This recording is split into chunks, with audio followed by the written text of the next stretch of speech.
can't be free. I take the weight on my shoulders. I feel the sky come down on me, and I can't hold it much longer. Gotta let go so I can be free. Yeah, yeah. Oh, yeah. Yeah, yeah. Oh, yeah. Yeah,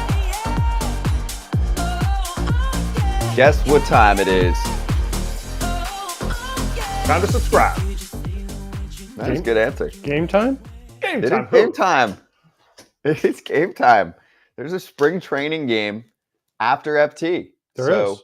FT is serving as your pregame show for the Dodgers and the Padres spring training action. And remember, next week on Monday, this show begins 11 a.m. Eastern Time live on YouTube. Yes, set your alarms, and it will be on every day at 11 a.m. until around 1, until opening day. So a month and change of FT, a little bit earlier to serve as the real pregame show for spring training games. Mike Schultz said to the media today, if you didn't wake up jumping out of bed, something's wrong. Plantar Yeah, fasciitis. That's why you wouldn't jump out of bed. And That's is a good definitely call. something wrong. I mean, it's a spring training game, no offense. Here's how spring training goes. Well, I don't know. Maybe Kratz was different, but for me, first day, you're kind of excited. You're like, all right, I'm back. You know, I'm all, woo, yeah, I'm back. Then you're like, okay, then the position players get there, and you're like, oh, it's good to see everybody. And then you're like, oh, then I got to get through this till the game. Then the first game, and you're like, all right, let's go. And then you're like, all right, when does this end and we can get to the regular season? Well, that's what you're thinking. But for someone like me, I get to see the Dodgers and Padres. Not all of the big names. Ohtani is still apparently about a week and a half away from appearing in spring training action. That's fine. No rush. Yoshi Yamamoto, probably about a little under a week until you see him in a game. But you know what I'll be looking at today, Kratz? The facial expressions of Xander Bogaerts, who has to kind of humbly move over to second base after signing a massive contract and being a shortstop and well-respected in the league for a long time. And he'll play with Ha-Sung Kim, so they'll get a little work together as a double play combo. If there's anybody that can handle it and handle it with a very, very good attitude, it'll be Xander. The guys, you lose your ego when you have a contract in the sense of you just want to win. And I think he just wants to win, and that's what helps the team win. I agree. I think it'll be a total non-story. I think the story will be that they'll be better middle infield-wise, defensively. And lastly, Tatis, Teoscar, and Outman are going to be mic'd up. So that'll be fun. On what channel? That's probably the best part. ESPN. ESPN's doing this game? Yes. Oh, wow. They still do some baseball coverage. I didn't know. I mean, wow. Yeah, Okay. for now. I mean, they're going to be mic'd up for what, though? Oh, how long? I don't know. Do they get the 10 Gs in spring training for getting I mic'd can't up? imagine that. Probably not. Everybody right? would do it in spring training. Oh my gosh. You'd have the whole game mic'd up. Why? That would be actually kind of cool, I think. That would be cool. Why not? Why would they not get it? An inning it's in on spring national training TV. is the same amount of time. Like, you're not going to go to do a signing in spring training for any cheaper than you do a signing during the season. It's a good call. I know there's some players that watch or listen later on, so They're getting paid. DM us, They're getting text paper. us, and let us know. Yeah, you're right. They're probably getting paid. So ESPN's paying $30,000 to mic up 3 guys? Yes. Yeah. Okay. Sell the game. ESPN's on board. Go ahead, ESPN. Go ahead. Sell the game. Since when? Today. They're miking Oh, up 3 okay. players in the first Got spring it. training game. Yeah, they're into it. Okay, ready for some breaking news to start off the show? I mean, we actually have There's a couple quite a things bit to today. cover today. Yeah. We got to start with Tim Anderson, okay? It happened. 1 year, $5 million to be the starting shortstop for the Miami Marlins. The Miami Marlins have Finally, checked welcome in. to free agency, Miami. Welcome to free agency, Miami. I'm so proud of you. We're on February 22nd. Free agency was like, Miami, Yeah. I'm here. Welcome You have to Miami. play this year. You lost Alcantara. You guys just made the playoffs and we're tanking for 5, 6, 7 years. Do you know when their tanking started? 2003? Well, kind of. 2004, actually. I mean, when they got rid of Giancarlo and Yelich. But those guys didn't win anything. I know, but they were on a pathway to be decent, and then they got rid of everybody because they had to, restructure, and they couldn't operate like when this. they got Derek Jeter. Jeter, He made all those moves. that whole run didn't work out, and they finally made the playoffs this year. I know 2020, whatever, but that was like everyone's getting in. This year, the Marlins are a worse ball club, but a little better now with Tim Anderson, right? I mean, I'm expecting a bounce back. I mean, he was one of the worst hitters in baseball. Is he going to play short for him? He is going to play short because their starting shortstop before this was 34-year-old John Birdie. It wasn't Wendell. What about Wendell? Joey Wendell did play some, but okay. Joey Wendell is the Met. Birdie can run. Yeah, this year, I mean, Birdie or Vidal Brujan. But anyway, congrats to Tim Anderson. Mm-hmm. We'll cover more of that in a moment. Let's get to some injury news, and we're going to bring in Will Sammon from The Athletic, joining us right now on FT Live, right from the jump here. Will, we appreciate the time and the quick hop on because news out of Mets camp sucks. Kodai Senga is hurt and not going to start the year on the opening day roster. So what's going on down there? Yeah, it's the day to be on with you guys, right? But Kodai Senga has a moderate strain in the back of his right shoulder. So David Stearns told us today from Mets camp that Kodai will be starting the year on the injured list. So he will miss opening day. But David Stearns did add that he still expects Kodai to make a bunch of starts for the Mets. I don't know how many that necessarily means, but that's what David Stearns said, which leads me to think that maybe they can get over this within maybe a couple of weeks span or month span, but that's unclear. That's speculation on my part. The news is that he's going to start the year on the injured list. He's not going to be pitching for the Mets on opening day, and it's huge. It's significant because this is the Mets' top starter. Did they specify what moderate is? Because it's normally in like a grade 1, grade 2, grade 3 strain. They did not say they did not label it with a grade. However, a lot of times we'll hear, as you guys know, about a capsule injury, right? And a lot of times it's bad news if it's the front, the capsule. In Senga's example here, from what we've been told, it's the back, which it's not great news, but it's better than when it would be if it was the front. So that's the only real information that we got as far as severity goes. Kodai spoke to us as well. He said that he did not necessarily feel much pain, and it was more of like a fatigue that he felt. He first reported it really right away, like after his first bullpen session here in Port St. Lucie. And then the other day, he had to throw another side session and then experienced a little bit more fatigue after that one. So that was the second time around. So yesterday he reported to the Mets, hey, this is not getting better. And that's when they've decided to shut him down. Okay, I'll grade it for you. It's an F if he's out for any length of time on this Mets team. I mean, that's the grade. It's an F because this fucking sucks that he's going to be out if you're a Mets fan or a baseball fan, because he's the second half of the year, he was one of the best pitchers going once he figured out kind of road and limited the walk. So this sucks. But does this mean that, there's still a couple kind of big name free agents out there? Would the Mets possibly jump in? Stevie Cohen, he's not afraid to throw some money around. Would they possibly jump in on Montgomery or Snell? I've been told no. I don't see that happening right now. I actually asked David Stearns that very question, AJ, right during that press conference, if the likelihood has changed at all, given this injury. And he said, no, it really hasn't. They expect to do what they've been doing here and go with what they got. And now my question has been after that, well, does that even mean, what about like depth guys? If that's not necessarily going to mean Blake Snell or Jordan Montgomery, what about a guy, because you have to backfill this with, if it's Tyler McGill, for example, who's going to assume this spot that Kodai Senga once had here. What happens there as far as a backfill or a trickle-down effect? And even on that end, I don't really necessarily expect that to change right away, meaning I don't expect them to really add anybody right away. We'll see how things play out. I think if they have another injury, maybe things can change a little bit. But for right now, the news here does not really mean that they're going to go with Snell or Montgomery, and it means more information for McGill and other guys on their list of depth. So, Will, I know Stearns also mentioned that he thinks this is a playoff team. Have you guys followed up with him on why he thinks that's the case, given the change of the roster from last year to this year? I don't think many people can make a case that it's a better looking team, especially in the category that we're talking about with starting pitching. I like Severino, by the way. I think he's going to bounce back a little bit this year, but I don't think anyone's looking at that rotation thinking, wow, this can compete with the Braves or the Phillies.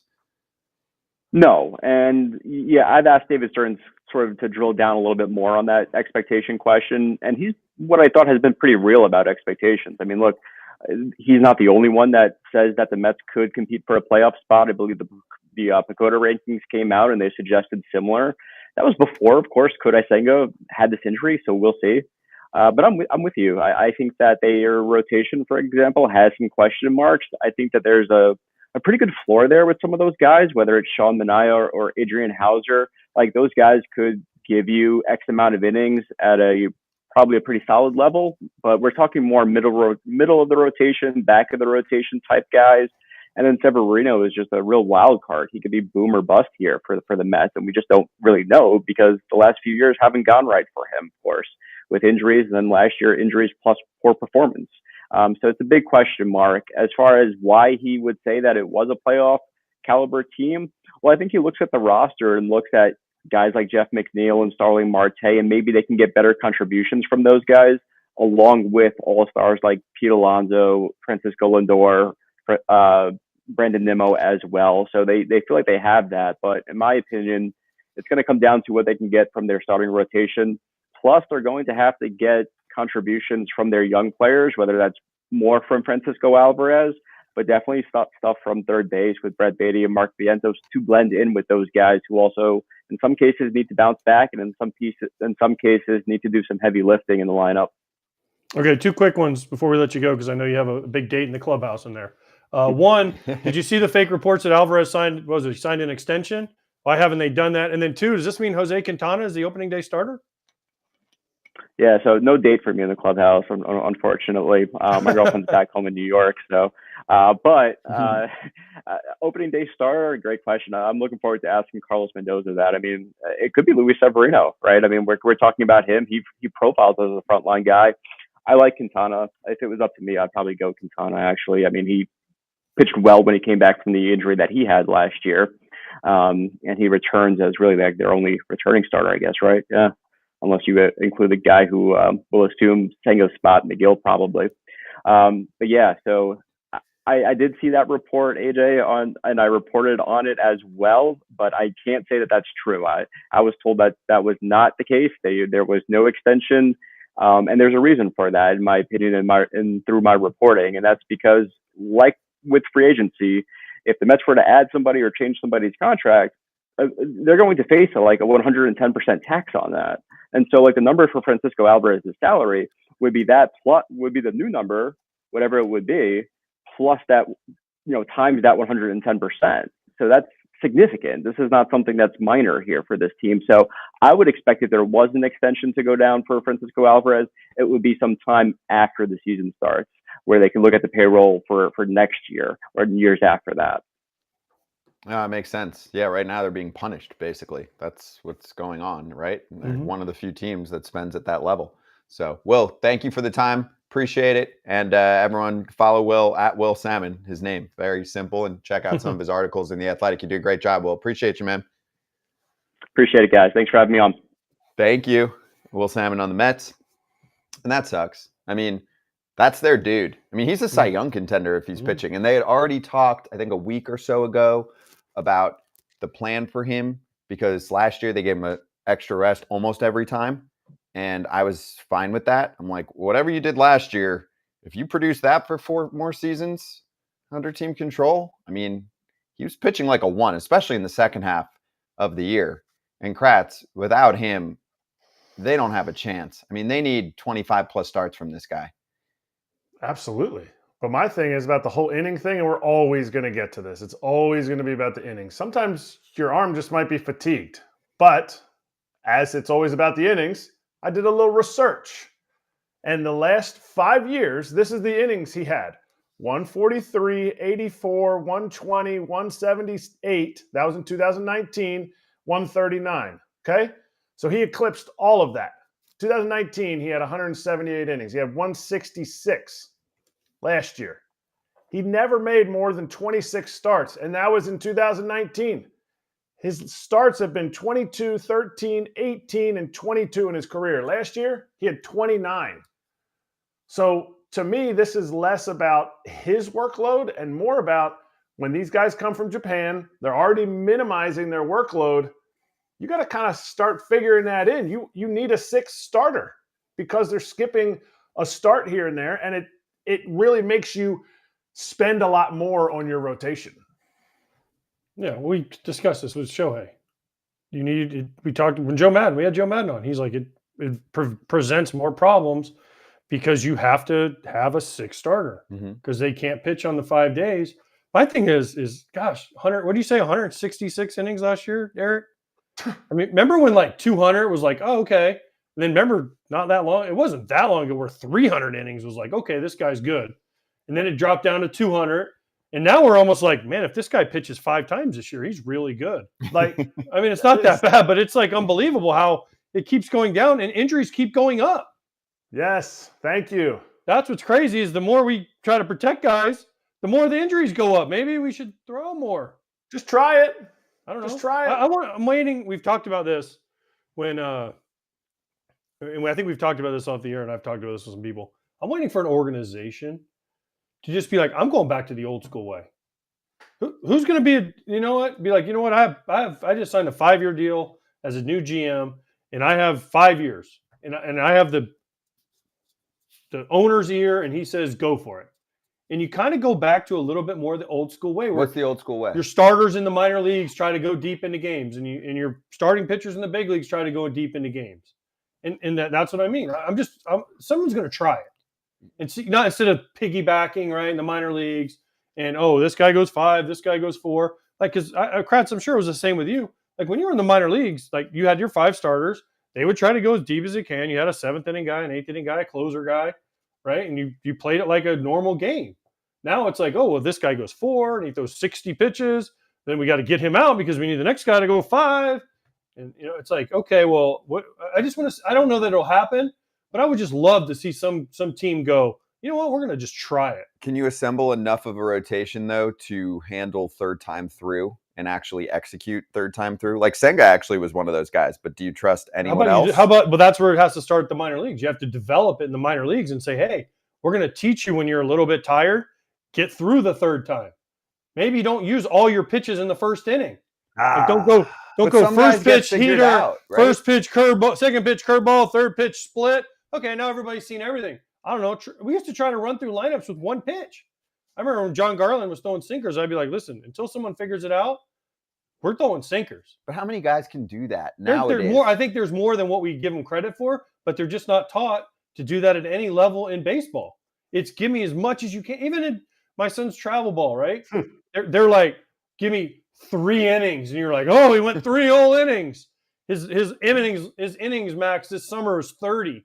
And you're like, he's 16 years old. He should be able to throw a lot more than that, right? But everybody's hunting velocity. So every pitch is max effort. Because velocity matters so much. I understand that. But I'm saying, you know, Greg Maddux, right? I mean, there's a million. Jamie Moyer pitched for 25 years. All these guys are so far out of the game, and they're so few and far in between. I'm just presenting the other side. I understand. Listen, yeah. I'm not saying one way or the other is going to work, but I'm just saying there's going to be somebody who's going to break from the mold of what's happening and say, you know what? I'm going to try and draft guys that can be durable. They might not throw 95. They might throw 91, but they can go boop, boop, boop, boop, curveball, changeup, boop, boop, boop, and give me 7 innings.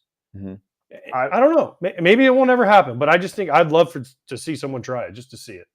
I would encourage an organization to say, and this is all in the organization, because players and coaches and travel team kids are always going to they're going to gravitate to what is cool, what is needed.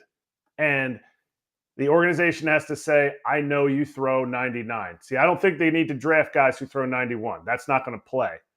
I need an organization to say, I know you throw 99. I want you to sit 92, 94, a la Justin Verlander. Oh, I need 99. Here it comes. See ya. 92, 94. That's going to develop that location. It's going to develop where you're at while staying healthy. 99. Now you make it into the 7th inning, your 3rd time through. Hey, you want to unload the tank? Get after it. We'll see you in 5 days. I don't know. I agree with what Kratz just said. I mean, but I don't know. I don't know that it'll ever happen again because of all the data and all the analytics. There's value there. But also, Kratz, the other problem is who does every team say they want to be like? The Rays. And what do the Rays do? Not that. Exactly. So, but because you know why? because they're looking at arms, and arms are expendable to them. They're like, oh, Yes. whoop, blew out. Next. Whoop, Yes. blew out. Well, and next. also the arms that are best are the young league minimum ones. Yep. And then when they get expensive, they don't have them anyway. So why care? You know, Oh, that's I agree. it's actually a Yeah. good business plan on their end. It's not good for the individual if you're a young player in that system, right? I mean, almost all of their homegrown players have gone under the knife. I don't know of one that hasn't. Can you think of one that hasn't? Nope. Maybe Archer. Did Archer? Yeah, and then he eventually broke down. But he didn't in Tampa, right? But all of McClanahan, I mean, all the guys that I can think of have all gotten. Look Zippers. at their IL right now, and just look at the last few years. I mean, And- obviously they're a great org, but there is a specific game plan there for their pitching, and it has led to, in my mind, more injuries than most other organizations.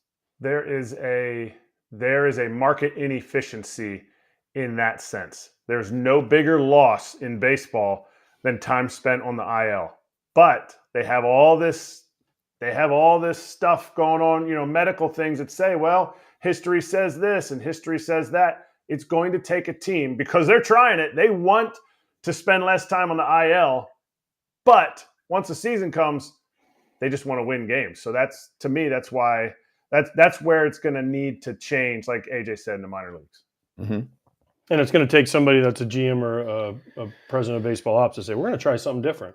And you know what? It might not work, but someone eventually, it's like everything kind of goes around like in circles, like everything in fashion in the world, everything kind of is cyclical of like things, right? There's going to be a GM who's going to get a job, and he's going to be like, you know what? I don't care, and I'm going to do it the way I want to do it, and I'm going to try it.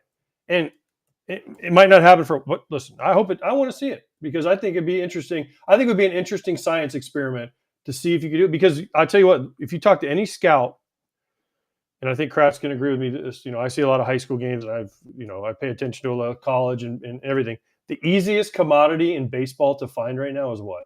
Velocity. It is so easy to find guys that throw hard. Everybody has guys that throw hard, right? But can you give me the boop, boop, boop, boop? But if you don't throw hard, you have a disadvantage. I mean, Do you though? You're not getting looked at. you're not getting. That's what looked I'm saying. at, It's going to take a team to figure it out. Yeah, but also when you throw that hard, you can get away with mistakes a little easier. Correct? I mean, you tell me. You're the hitter. No, I mean- it's the easy way. It's like having a line of 5 girls that you want to date. You pick the best looking one. Doesn't mean she's the one that you want to get married to. You're picking the best looking one. That's what they're doing in baseball. They have 5 guys lined up. One throws 100, they're picking him. They don't even need to see him throw. They don't, if they have a legitimate source saying he threw 100, okay, great. So to me, it's the easy way out. You got to get to know these guys. Watch how they throw.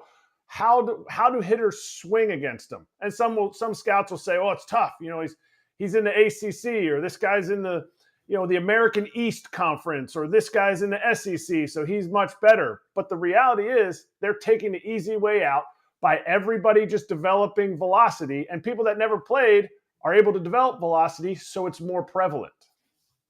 So basically, GMs are looking at pitchers and saying, 99, he's hot. Yep. Basically, that's what Scott does when he goes to these dance festivals. He's like, she's got a glow stick. Yes. She's got a glow stick. Yes. I don't know how we got there, but we can ask some of this to Bad analogy. Brandon Gomes, GM of the Dodgers. No, I thought it was good. I didn't know where you were going. You know, I hesitated, but I was like, "Yeah, this is Kratz. This isn't Papelbon. We probably are getting somewhere," and we did. We love you, Pap. All right, so roundabout way to get there. yes. So I want to cover a couple other things before we talk to Gomes. So first off, let's get to Mitch Keller, a little extension action. And it's funny, the timing, right after Ken and Stephen Nesbitt and The Athletic releases that big article on the Pirates, which if you haven't read it, check it out. It's really freaking good. And it addresses a number of issues there. It's not just nutting. I mean, it talks about other components, even last year, like Key Brian Hayes getting a little private hitting action with their minor league guy, and then they fired him. Weird. But anyway, Mitch Keller, 15.4 per year, 5 years, $77 million. He was going to be a free agent after the 2025 season. That won't happen. He has been a curious case. Last year, it started to come together. He was an all-star. He had a brilliant first half His second half was not good. He has been tinkering a ton, but the talent is there. And do you think eventually, I'll go to the guy with the Pirates hat. We'll talk about that later. First, do you think this has to do partially with the Pirates not only believing in the player, but also being like, how many potential aces can we let leave over a 10 to 15 year span? We got to keep some of these guys. I bet they've offered every one of those guys some kind of deal like this. If Mitch Keller turns out to be who the Pirates think he's going to be, this is a steal. But at $15 million a year, I love this for a player. I love this for the organization because he, in the first half, was definitely a guy that you can build around. Ace stuff, no. I think he can be a solid number 2 with Oviedo going down. That's tough. He's going to have to carry more of the workload. But to me, this is the Pirates, whether it's nutting, hamstringing the GM, or it's just the fact that, they don't think they should extend guys, whatever it is. This is something fans can get behind. This is a player fans can get behind, and it'll sell the game in Pittsburgh. Well, they've locked up Hayes. They've locked up Keller. They've locked up Reynolds. Right? They're trying. Yep. Mm-hmm. They've locked up Rowdy for 1 year. For 1 year. Bednar maybe too, because Bednar, yeah. Keller's been, at least from insiders and trade rumors. I mean, I was looking up some of the history I have on him, and I mean, last year our friend John Heyman said that the Pirates were down to listen on some offers for him, and I was like, "Damn, you are?" Yeah. I'm like, this good, dude though. could be towards the top. $15 million isn't untradeable either. Sure. I mean, that's who do you want for 15? Frankie Montas or Mitch Keller? Keller. I'd probably take Keller in a heartbeat because he goes out and pitches. So I think it's a great move. Years. I think it's a great move, but it hopefully it signifies, hey, you know what? Now they're close to the playoffs. Now we go and break our no free agencies outside of the organization policy. I don't think they will, but now they're close. They're close. They signed a couple this year. I know, but you got to – I know you're not into reading, but you got to see this article. It breaks it down really well. I know you only read books and not articles, but this article shows you. But they signed Rowdy. They signed Yasmani Grandal. Do you know their biggest contract for an external free agent ever? This one's going to blow your mind. Russell Martin. Do you know what the contract was? I didn't. $555. $213. Oh, that's close. 2 years. A total. Oh, he of signed 13. a 5-year with the Yankees. That's the one he did. That's it. That's the most Jays. they've ever given out to an external free agent. And yes, AAV wise is Chapman this year, a little over 10 mil. They don't play in the free agent market. Their owner has said it's a losing game to play on the free agent market because he knows the biggest all free about agent that. they've ever signed is $13 million of all time. Never more than 2 years. 2 years, $13 million. Well, they should White Sox feel good. $575 look like they're spending money left. They are and rich. Right. Nutting says that it's a losing game to play in the free agent market. Well, there's quotes. Paraphrasing. Okay. Well, there's only two teams that not haven't far spent off. $100 million on a per player yet. Pirates and White Sox. No. Pirates have done it. They did it with Reynolds. Oh, you're White saying Sox. any player. Yeah. Any player in history. Internal. Right. I know. We played this game last year all the time. Well, there's only 2 left. White Sox, A's. Yep. The Royals did it with Bobby Witt. They were third. And the Pirates were the fourth. And they did it with Reynolds. All right. So Good for the Pirates. good for Good them. for the So Pirates. where are we at? But now let's spend some money on the core. free agent market. Next year's free agent class is kind of sick, too, by the way. It is. I don't think they're going to play like that. But Rowdy will be a free agent again. I think sign him again. yeah, they did make a number of moves this offseason. Yeah, They I mean, went listen, big. they made some Martin good- Perez, Marco Gonzalez, Yeah. Aroldis Chapman. I like Keller a lot. I mean, do too. the talent's always been there. Randolph, Like if he's Kratz healthy, mentioned. will help him, especially with Rodriguez going down, right? Eddie Rodriguez, right? Indy. Yep. Indy. They got to figure out Henry Davis. I mean, Well, they said he's catching again, which is Okay. interesting. well, that's what you want because Well, that's where his value is. it's a good, not great bat. So if it's a good bat and he can handle average catching, Yes. then you've got a big leaguer, you know? Yes. Okay. Let's get ready for our next guest on FT Live. Joining us as the Executive Vice President and General Manager of the winners of the offseason and of our hearts. It is Brandon Gomes from the Dodgers. Brandon, great to have you on. Appreciate the time, man. How is spring training going for you with all the new toys? It's going well so far. Guys are fitting in. Everybody came in a really good spot. Clubhouse chemistry is really strong, and I can't believe we have our first game today. It feels almost too quick, but exciting to get everybody out there. Do you sit in the stands at the ranch when you guys are playing, or do you go on the road? Where's the game? Is the game at home or is it on the road today? We're at the Padres today, So so do we'll you- be up there, and there's like a booth we get to sit in, and Oh. sometimes if my family comes or whatever, we'll sit in the stand. Different places have different setups, so we just wherever they tell us to go, we go. Which one do you like better? Do you prefer sitting in the stands, or you prefer being highfalutin and sitting up in the booth where no one can talk? I like Hi, going me, back I'm the and forth. GM. It's nice getting down like the stands, just a different viewpoint. It's harder to see like different pre-pitch stuff without like the higher view, but definitely feels more like pitcher catcher hitter dynamic. Like you get to lock in on that with a different viewpoint. Do you have a? Do you the radar gun guy, or now that you're No. the GM, you have the intern sitting next to you holding the gun. He whispers in your ear, "Hey, that was 97." I feel like the scoreboard suffices on that one, so I'll trust that it's not too far off. That's fair. So, Okay. Brandon, give me your first conversation that you had with Ohtani and Yamamoto, and the most recent one that you had. Give us just some insight. Everyone wants to know anything about what's going on in their world. Yeah, I mean, the first conversations we had with them, it was just so evident how important winning was. Like, it was very similar for both of them that their goal was to be on a team that is positioned to win as much as possible, which is great because that's our goal as well. And it's a bit circular when you're able to add players of that talent. It should certainly help the winning moving forward. And, a lot of it was like, hey, we've been very successful over the last, X amount of years, and we feel like we're positioned to be even more successful moving forward. So, they were aligned with that and saw it similarly to us.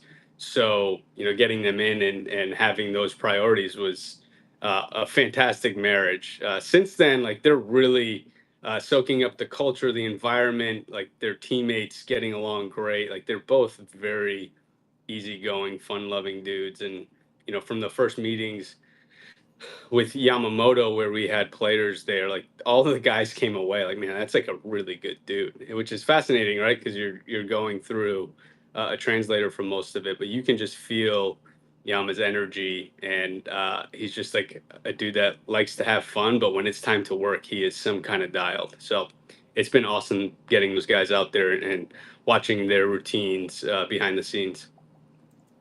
When you signed them and other moves that you make, trades like for Glass now, do you have any ritual? Do you celebrate at all? Did you pop a bottle when Ohtani made the call official and we got to ignore the fake news about the trip to Toronto and all of that?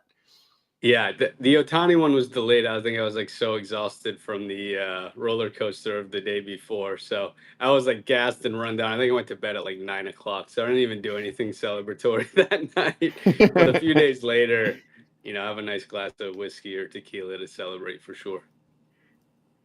This like news that. coming out of Mets camp about Kodai Senga, do you as the Dodgers look at Yamamoto and say, we see how his innings trended and they really kind of held Kodai back some, and now there's some shoulder fatigue. Do you guys look at that as a precursor of what could possibly happen in the first year and make his workload, which you think is going to go into the playoffs also? Yeah, I mean, I think for each guy, we clearly don't have this solved as an industry. So all we can do is take each individual pitcher and try to lay the best foundation we possibly can. And then along the way, it's really important to have the open conversations and feedback loop of how are you feeling? Like, do you need an extra day? And making sure that there's really honest communication there. And that's the best we can do. You can have the communication, watch with your eyes on how they're throwing and looking, and then, like velocity and, pitch movement is another part of the equation to give you the best indication of how a guy is feeling and trending. So it's taking a look at all of that. And if all of those things are positive, it's really hard to like preemptively say at 100 and X amount of innings, you're going to turn into a pumpkin. Like we just don't know that. So I think making sure that laying the foundation for a good jumping off point is like priority number one, and then it's kind of tracking along the way with some real conversations in between outings. So communication. Do you go back to your playing days when a pitching coach or manager came up to you and was like, "Hey, how you feel?" Oh, you know what? I'm fine. Looks like you got a phone call. Much. I'd never said how I felt. I was always good. So how does that go? How do you change that now in your role, telling your coaches, you would never tell them how you feel. Yeah, I'm good, because you want to stay out there. Right. And I think, I'm hoping in my position as a guy that was an up-down player and feeling like I was fighting for my life, and somebody in Yamamoto's shoes where it's like, hey, we're in this for the long term together, that dynamic is different. And we encourage all of our guys to do this. And I mean, like the nature of the player, like we just want to be out there competing. So it's a hard thing to balance. But it's something that we encourage as much as we possibly can. And hopefully, everybody knows that our interests are aligned here. If you're not feeling good, we'd much rather take it slow on the front end than like power through it and risk something more serious on the back end. So, it's a little bit of do as I say, not as I did type conversation. But it's the best. It's the best thing that we can do is to encourage it, and hopefully that it's just a little bit different of a dynamic right now than it was back when I was playing. By the way, was that your phone ringing? Breaking news: a free agent signed, and the Dodgers weren't involved in it. I mean, Gio Urshela signed, Tim Anderson signed. There was no Dodger talk about those two. I don't know. That must feel weird for you. What is the dynamic? I want to know the dynamics, because you and Andrew Friedman obviously knew each other from when you played with the Rays organization. You came over right away. What's the dynamic like? Not only in the meetings with Ohtani, Yamamoto, Teoscar Hernandez, whoever it is. And then is it you guys work? I know you work together, but is the ultimate say, Andrews, and you just give them feedback? Like, how does that work? And then when you're in the room with Ohtani and you're selling the organization, I want to know what you say. So sell me on coming to the Dodgers. Yeah, I mean, for us, the culture is a very flat structure. It's like divide and conquer and kind of split things up, in the most efficient and effective way. Like I came up in the organization through player development with pitching coordinator and farm director. So that is like something that I still really stay involved with regularly. So each, we have a couple assistant general managers, and everybody kind of has their domain to go and dominate. And then, on these types of decisions, there's a lot of debate and back and forth and disagreement, which we feel like is very healthy. Because I think like the echo chamber is very dangerous when it comes to a lot of these things. So I think, the culture that's here is very much like, let's get out there and like, let's talk about the downside of things. Let's talk about, how things could go bad in pre-mortem.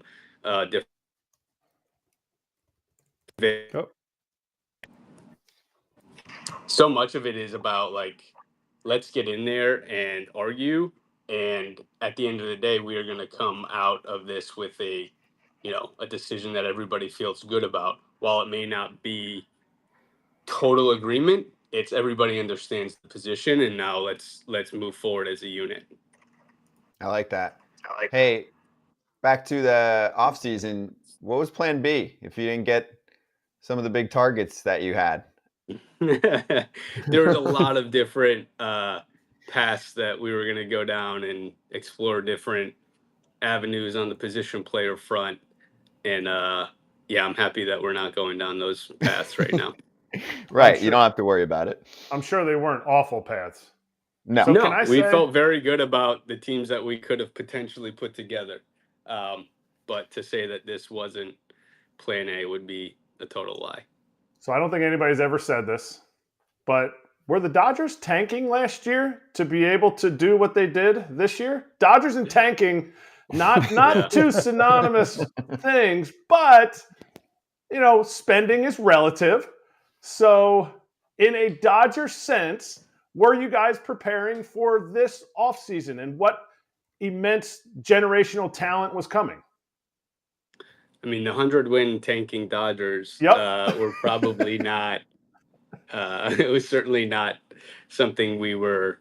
You know, I think everybody understood what could potentially be available this offseason, and every decision that we made or didn't make along the way has consequences. And it's always about how do we put together the best team for right now that's going to compete for a World Series without completely torching things in the future. And look, I think we all know how this game works. Like, if there were any decision where you said, hey, you do X and you will 100% win the World Series this year, like, we are doing that.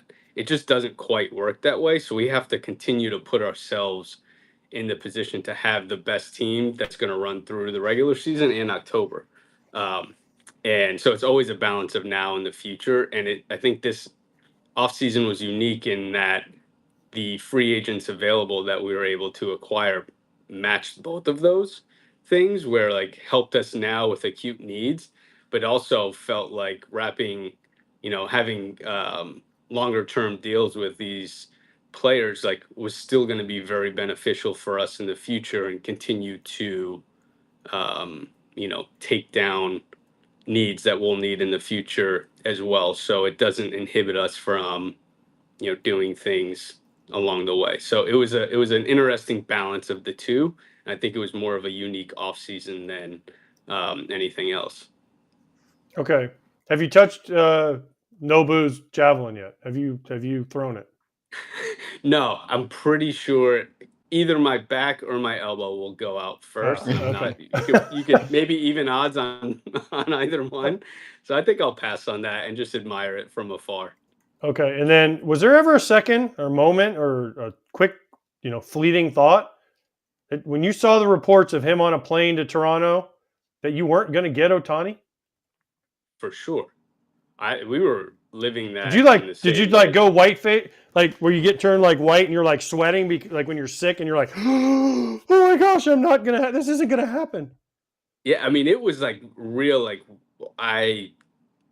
you didn't quite know what to do. It was sort of a helpless feeling, and no matter what was said, we understood that, Shohei was going to announce this himself. So if we were out, we weren't going to be told that we were out, right? So there's nothing that could be said to us to change our minds. So we were just living in the same world as everyone else. Like, man, I don't know if this is true, but I can't definitively say it's not, until Robert from Shark Tank got off the plane in Toronto, and then it was like, okay, maybe it's not true. Have you seen the reports that the Phillies made a higher offer to Yamamoto? Yeah, actually, I saw those yesterday. Were you, as were the Dodgers willing to, how did those negotiations go where do the Dodgers say, hey, you know what, this is what we're going to offer, come back to us if someone else offers? How does that go down? Because Yamamoto's come out and said he's really wanted to come to LA. So you guys were a front runner, and clearly there was more money out there. So how do the Dodgers react to situations like that? Yeah, I mean, obviously wasn't aware of any of the other teams' offers along the way. So it was, the feedback going back and forth on things that were important to Yoshinobu and the structure of the deal and things that made us comfortable, that made him comfortable. So we were very fortunate that, how things ended up, we felt like it was both sides in a place where like, hey, we feel really good about this and let's have this be a partnership for a long time. Were you mad at Dave Roberts when he came out and said that you guys had talked to Ohtani? Because remember, Ohtani said, if you talk about me, then I will eliminate you. Yeah, I mean, we all talked after that, and obviously it didn't affect anything. So did you put a gag order on him? You're like, Doc, no more talking. Stop. Just stop talking. No, of course not. We had good conversation that night, and it was like, hey, this happened. Let's move forward. And clearly, it didn't affect Shohei's decision. By the way, since Kratz does this all the time, I'm going to play this game. I was 1 for 1 off you. I'm just saying now, Scott. Thank you. Well, you're left-handed, so you can line up behind all the other left-handers that were more than 1 for 1 off of me. I love Sneaks that. that in right at the buzzer. AJ. Yeah. All right, last one. We told fans we get one fan question in there. Wesley says, Brandon, who do you feel like is your biggest threat in the NL West or even the NL in general when you're evaluating the offseason and just where the state of the National League is? Yeah, I mean, the NL, obviously the Diamondbacks, beat us in the DS last year handily, and other teams have certainly improved, but they're young and they added talent this year, so they're going to be a very good team again. And then the overall, the Braves are a fantastic team, and the way they're built and how they match up versus us and us versus them, I think is like a pretty interesting thing when you start to break it down. So a lot of really talented teams. The Phillies have been fantastic, obviously, over the last few years. So there's a lot of really talented teams, and that's where like the offseason is great, and we feel very good about our team, but you got to go out and play the games, and you got to play well when it's most important. So that's the biggest thing, is dialing in how to continue to have regular season success, and then really rise to the occasion come postseason time. Yeah, I remember that Braves Dodgers series where it was like Mookie against Acuna late in the season, MVP Like talk. 4 That games. was good. Both of them Yeah. went off. Yep. Too. Yeah, they did. Now the storylines are even better. So, Brandon, we appreciate the time, man. It was great to talk to you on here for the first time. Enjoy that first spring training game, and we'll see you out there soon, all right? Thanks, fellas. Hey, don't Thank get sunburned Appreciate out there in Peoria. You won't. You always get your lines in right as they're saying bye. Dude, Peoria was like the worst, I felt like. Peoria? Specifically? Yeah, there was nowhere to hide from the sun there. Like, even in the well. dugouts, there was nowhere to I go. don't think give you a little shade. Glendale is by far the worst, but only when you played the White Sox. I know we joked about it. I don't know that one. The sand is white, so you're like, oh my gosh, is this where the sun rises? Like it is. You feel like it is 5 to 10 degrees hotter. There's no wind. It's brutal. That must have been like in the 7th inning. Video board is like all lit up and videos. The White Sox come out and it's like, cheer on your White Sox. Disagree, but whatever. Hey, Brandon talked about the Diamondbacks, so let's go to them because they're in the headlines as well. They signed somebody? They signed plenty of people this offseason. They did moves. well, but now I'm starting to understand one sliver of why they were aggressive this offseason, because this usually goes hand in hand with seeking money from the people. That's what he said, owner Ken Kendrick, talking about the team asking the public to pay for renovations to his home, aka his ballpark.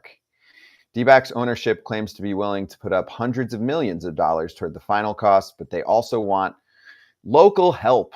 So Ken Kendrick said he actually insisted he's not trying to threaten anyone here. I'll give you some quotes. Ready? There is likely to be, in time, an expansion of our sport to a couple additional cities. Cities are letting MLB know their interest. Their interest in getting a team is specific. They would be happy with a brand new franchise, but they would certainly be happy, with, frankly, a successful existing franchise. It's not where we are spending time or energy. We may run out of time in Phoenix.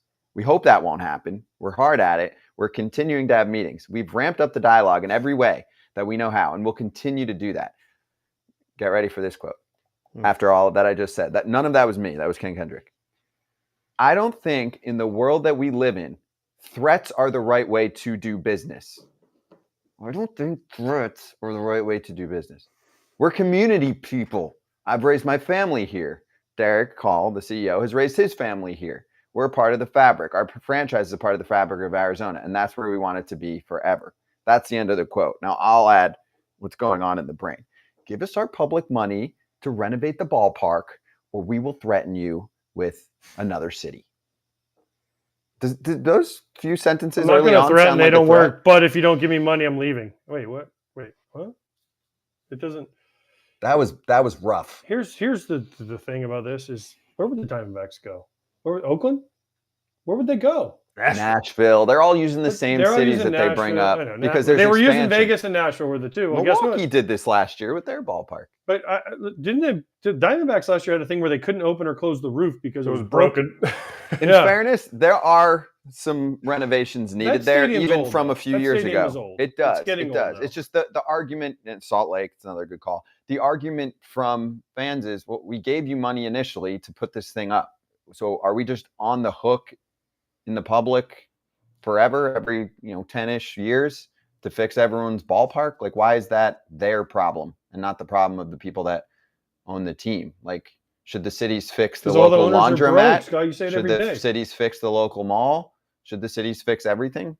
Or just ballparks owned by billionaires? All the owners are broke. You say it every day. They are. Most owners, not all. Not the Oh. Dodgers. Oh, They're good. okay. But Kratz, I don't want to go there, but I'm going to go there. It's a team that had a lot of success this past season. It's a fun team to follow. They just made the World Series. They went off a little bit this offseason. Like, they had a nice offseason. So did the Royals. What do the Royals and the Diamondbacks have in common? New stadium, please. They're asking for hundreds of millions of dollars. They're asking for $500 to $600 million. The roof, the roof is broken. I get it. Like, they have to fix it or whatever was happening. It was too tough to close. Doesn't matter. That's like your kid coming up to you and being like, I got a flat tire. Can I get a new car? Like, they need to fix the roof. They need to make the adjustments. But they're asking for an entire community around the entire stadium. Like, they want to have the ballpark experience like everyone else. $500 to $600 million, that's a lot. You better tell me how much you're willing to give before the government says, whatever to the schools. We'll go ahead and just give it to the Diamondbacks. And where were you last year saying this when you guys didn't make the World Series? So they were trying to strike here while the iron's hot. Wasn't Kendrick the guy who fired his TV announcer because he wore the wrong polo or something? on No, TV? Darren Sutton had the battle, right? It was Yeah. Darren, yeah. Over the wardrobe. Yeah, I think Darren wanted to wear a suit sometimes, and he wanted to wear the team shirt, Team whatever. issue shirt. Yeah. The point is, it's the same story with almost every team, and it's a hot story. Why? Because right now, they are riding behind a villain who is the face. We'll be there on Saturday in Oakland, right? John Fisher's the bad guy, and he's actually leaving. So every other owner has leverage. They can go to a city and say, we'll leave. Oakland's doing it.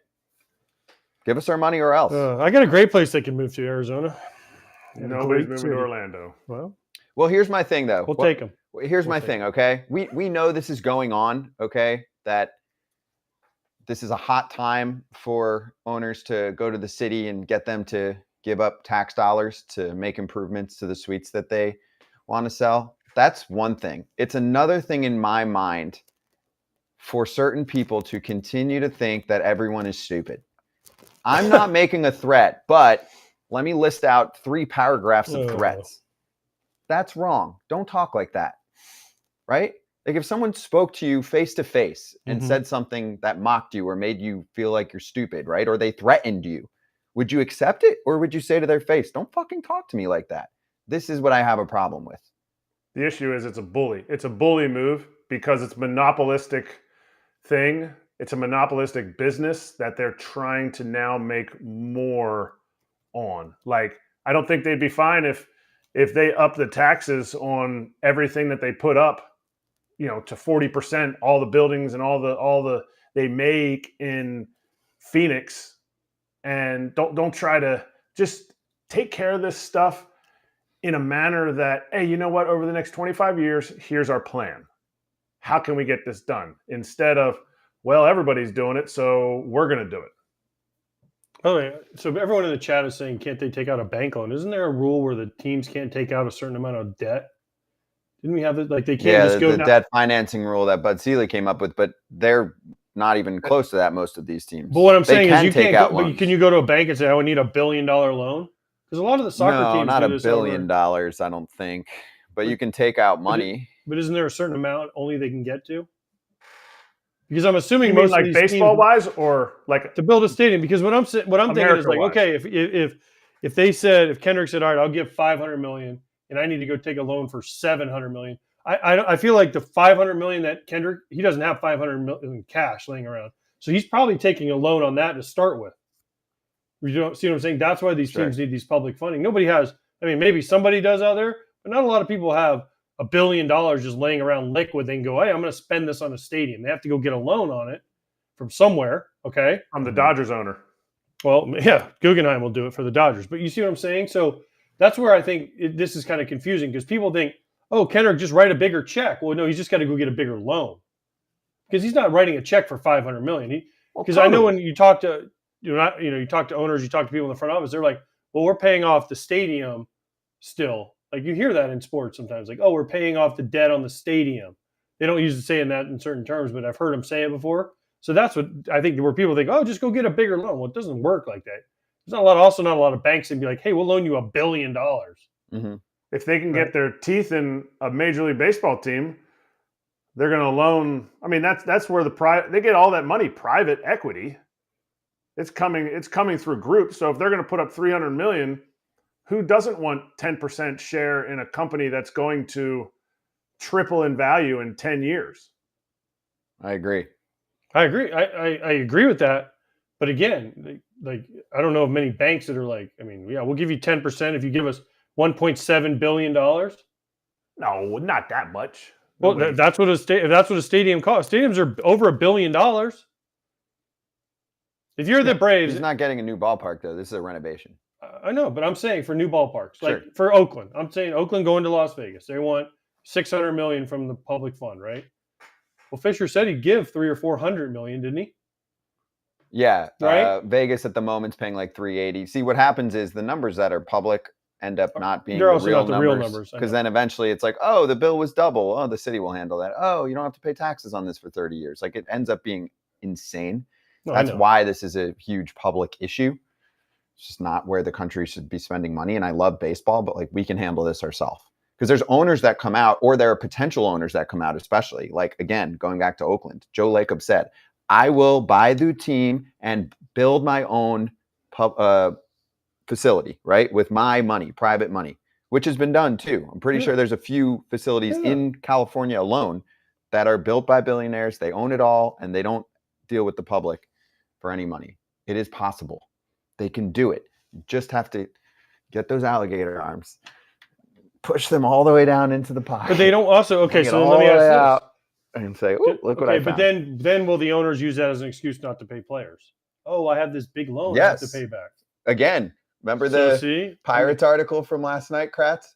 So in the Pirates article, in The Athletic, the expose, they needed $8 million in spring training renovations. And Bob Nutting said, this is your hard player payroll that you get each year, which is obviously bottom few in the league every year. And he said, this will come out of that. That's it. That's what he told the front office. That's ridiculous. They're like, dude, you're profiting a ton. It's $8 million. He's like, nope. I'm still going to take out what I want to take out from this business every year. That's on you. If you want to improve something that's, if the ceiling's falling, that's on you. See, that's ridiculous. That's true. It's in the freaking article. I love that part of it because it was like I lived through that time. I lived through that time of not spending, and I knew what that weight room looked like. And all at the same time, the Players Association had a investigation or a gripe against, I'm not exactly sure how far it went, but the Pirates had to show that they were using some of that money that they were getting in improving the team. And you know how they proved that they didn't do anything wrong? Because they built a facility down in the Dominican that looks exactly like Pirate City. So at the same time, the big league weight room was just over 1,700 square feet. They built a $30 million facility down in the DR, which is now an asset for the Pirates. So they built a building that is theirs, not an improvement, a building that is theirs that someday they'll be able to sell for, more than $30 million. So they took that money and invested it in something that, yes, will help the organization develop, Dominican players, Venezuelan players at their facility, but it didn't improve the roster at all. It's frustrating. So air it out in the chat, but Yeah, Kratz feels the pain directly. Let's get to some GM manager talk, and actually a really interesting story that emerged out of the San Diego Union Tribune. Nice job by Bryce Miller on this story. We get more insight on Bob Melvin and the situation last year with the San Diego Padres. Now you're gone. You can talk about the story a little differently. So Bob was great. He was very straightforward. He said Peter Seidler wanted them to fix the problems that Preller and Melvin had last year in San Diego. They agreed to do that for the late great owner who passed away recently. But then Preller came to Melvin soon after that and said San Francisco called. Bob Melvin said to Preller, I have a 3-year commitment, so let's work this out. But then they kept talking, and it sounded like they were at a stalemate. It sounded like Boris and teams like the Cubs and Giants right now. They were like, yeah, there's too much conflict here. It's not going to work. And they were like, you're going to be on a lame duck contract. There's going to be drama. And so Bob was kind of talked into saying, okay, you're right. I will explore this situation with San Francisco. And Bob also did apologize for saying that he pushed back a little cranky at the end of the situation in San Diego last year and doesn't feel good about that. But it's a great article. That's your summary. And what's your take from that? I mean, for me, it's just simply GM, manager, don't like each other, not fixable. Goodbye. And there was another team with an offer.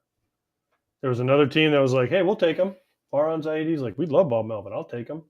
And AJ Preller's like, good riddance. I couldn't control him because he couldn't control him. That was one of the big things he heard, right? Bob Preller would go in there and say, hey, I want the lineup to be this, this, this. And Melvin's like, nope. Preller's like, you're going to do this? Kind of like the way you talk to everybody on FT, Scott. You're going to do it my way. And all of us are like, nope. I'm even worse on the chat.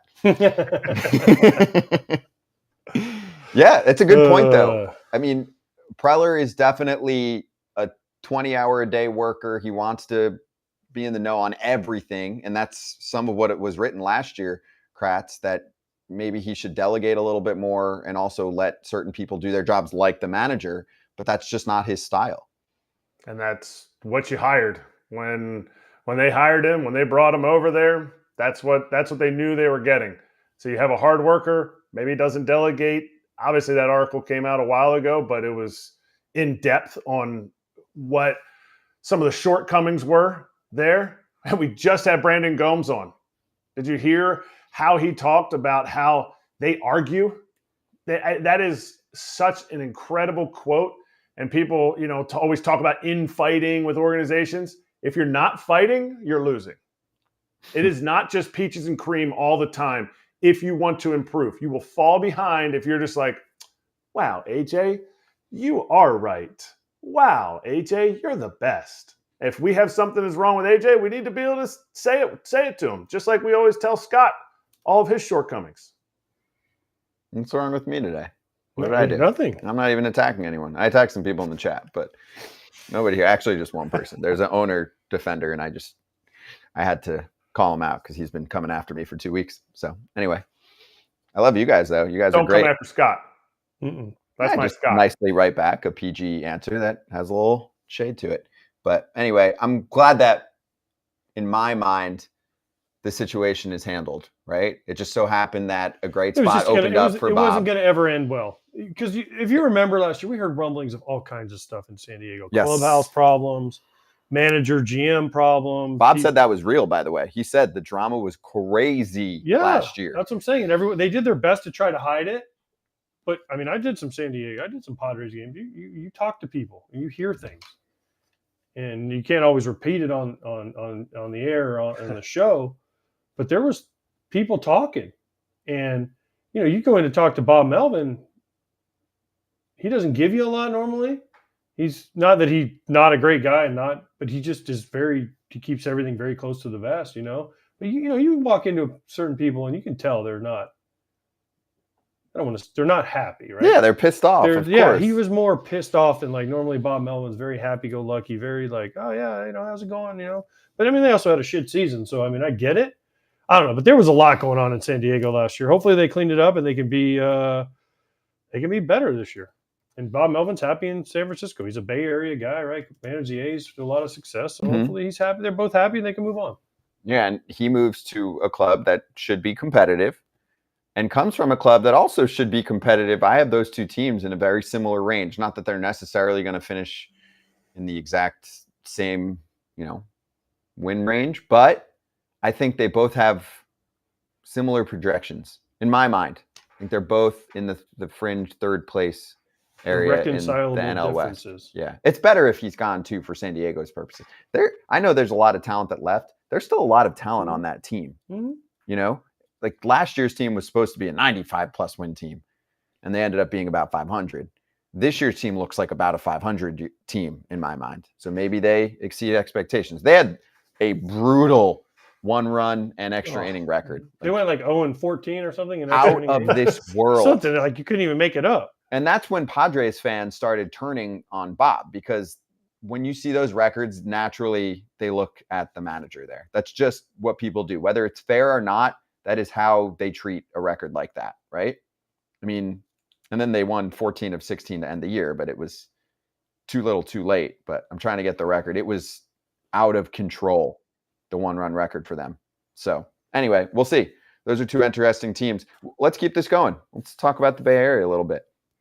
Making his debut as a guest on FT Live. My friend, used to work with him, did a game or two, a little studio show action back in the day, and now good to see him on here. Hunter Pence joining us right now.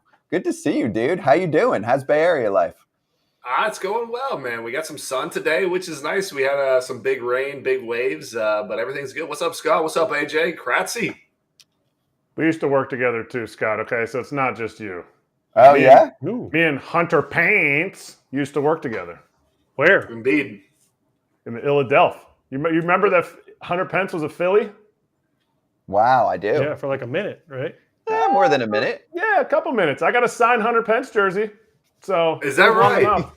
I'll never forget that. I think I was just getting into sushi at the time. We had that like sushi dinner. But was that your first call up or second call up? I don't know if you remember that or not. No, that was my second or third. Up in New York, we had the rain delay. Yeah, something like that. But it was good times, man. And you didn't get that much opportunity there in Philly. Charlie only played the same guys, but man, it was awesome to see. You continue to have all the success you had along the way, and many postseason starts and clutch hits, dude. It was awesome watching you do that. Appreciate that. I actually got opportunities once you left, so I got to play in Philly. Oh, really? I was the issue. You were taking my at-bats. Oh, hey, Hunter, let's start with the Giants, dude. So we were just talking about them, and Bob Melvin was going over, the trouble that he had in San Diego last year, and this is kind of a fresh start in a place where he's familiar, at least with the area, and he had a lot of success with the A's when they were trying back in the day. So what do you think about the Giants this coming season with Melvin taking over and some of the moves that they've made, and hopefully maybe at least one more? You always hope for one more when you got like Bellinger and Snell out there, and Bob, in the year that Snell had worked with him last year. So obviously as a Giants fan, you have big hopes for landing someone like that, or even a Chapman, man. That defense and the leadership and the heart that he plays with day in and day out, it would be very exciting. But the Giants are what the Giants always are, sneaky good. And I'm going to be excited to see, working with Pat Burrell, Matt Williams, Bob Melvin. I'll be out there in the middle of March to get to hang and really get a feel for the pace of it. But, Bob Melvin's success, he's been doing it for a long time. It speaks for itself. He took the Padres, people forget this, but he took the Padres to the NLCS and had a heck of a series against the Phillies. Like that easily could have been the run and then the way they ended last year. But there's a lot of drama with, when he was in San Diego with the Tatis stuff. And, that was a challenge, but he's tried and true, and he's got a great core around him. And I know that this Giants team is really sneaky good.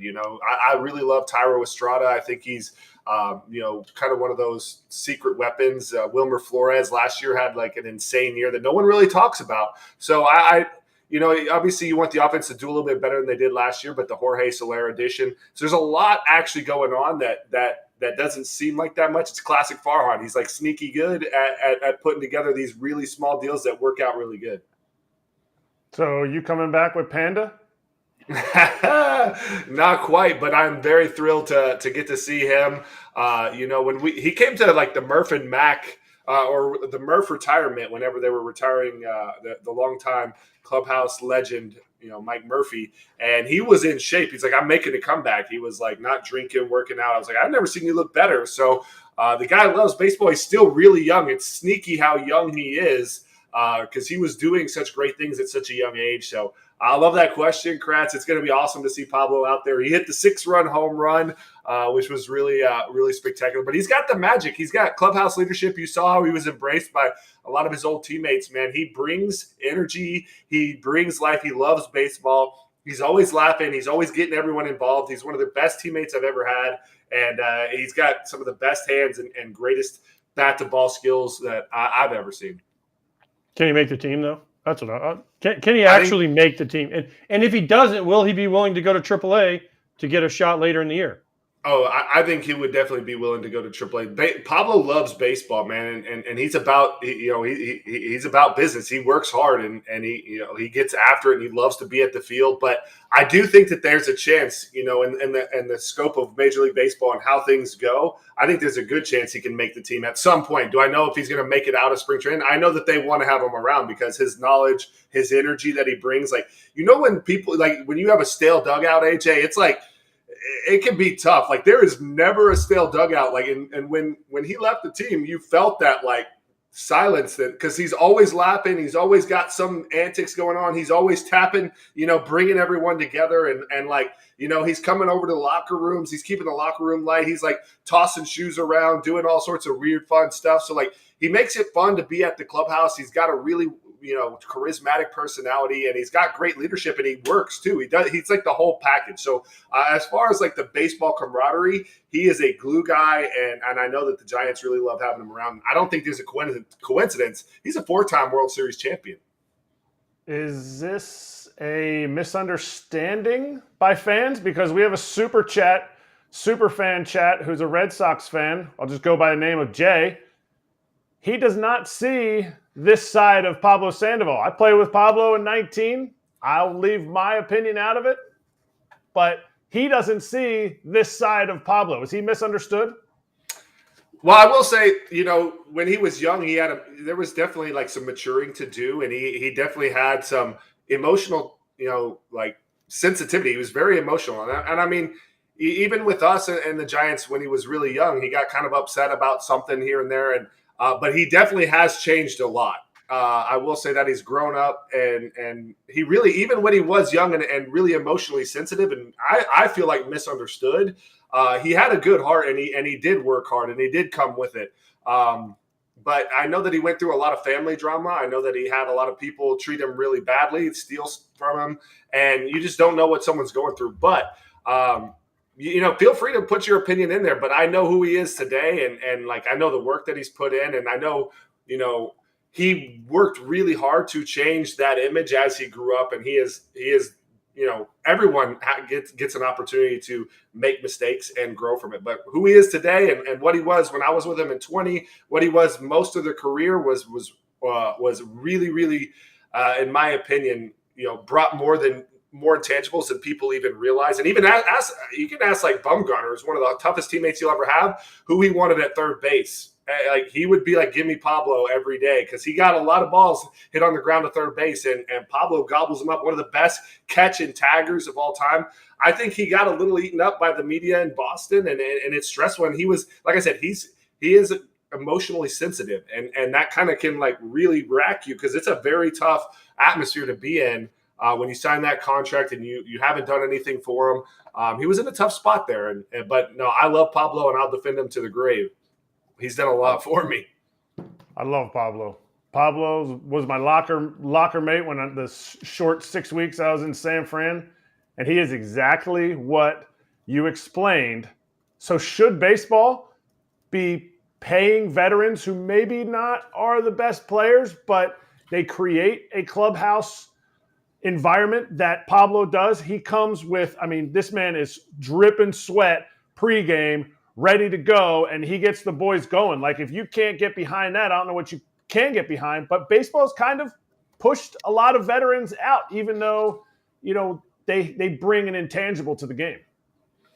Yeah, I think there's a balance, right? And I think it's kind of case by case. And Is Pablo going to be commanding, $20 million a year this year? No, he's not. And is he going to be bringing in crazy amount of wisdom and baseball knowledge and baseball passion? Like, you look for those glue guys that find ways to like win World Series, have that experience, been a part of good and bad teams, and manage. Like, I remember when I first came over to the Giants, like we were off to some tough starts.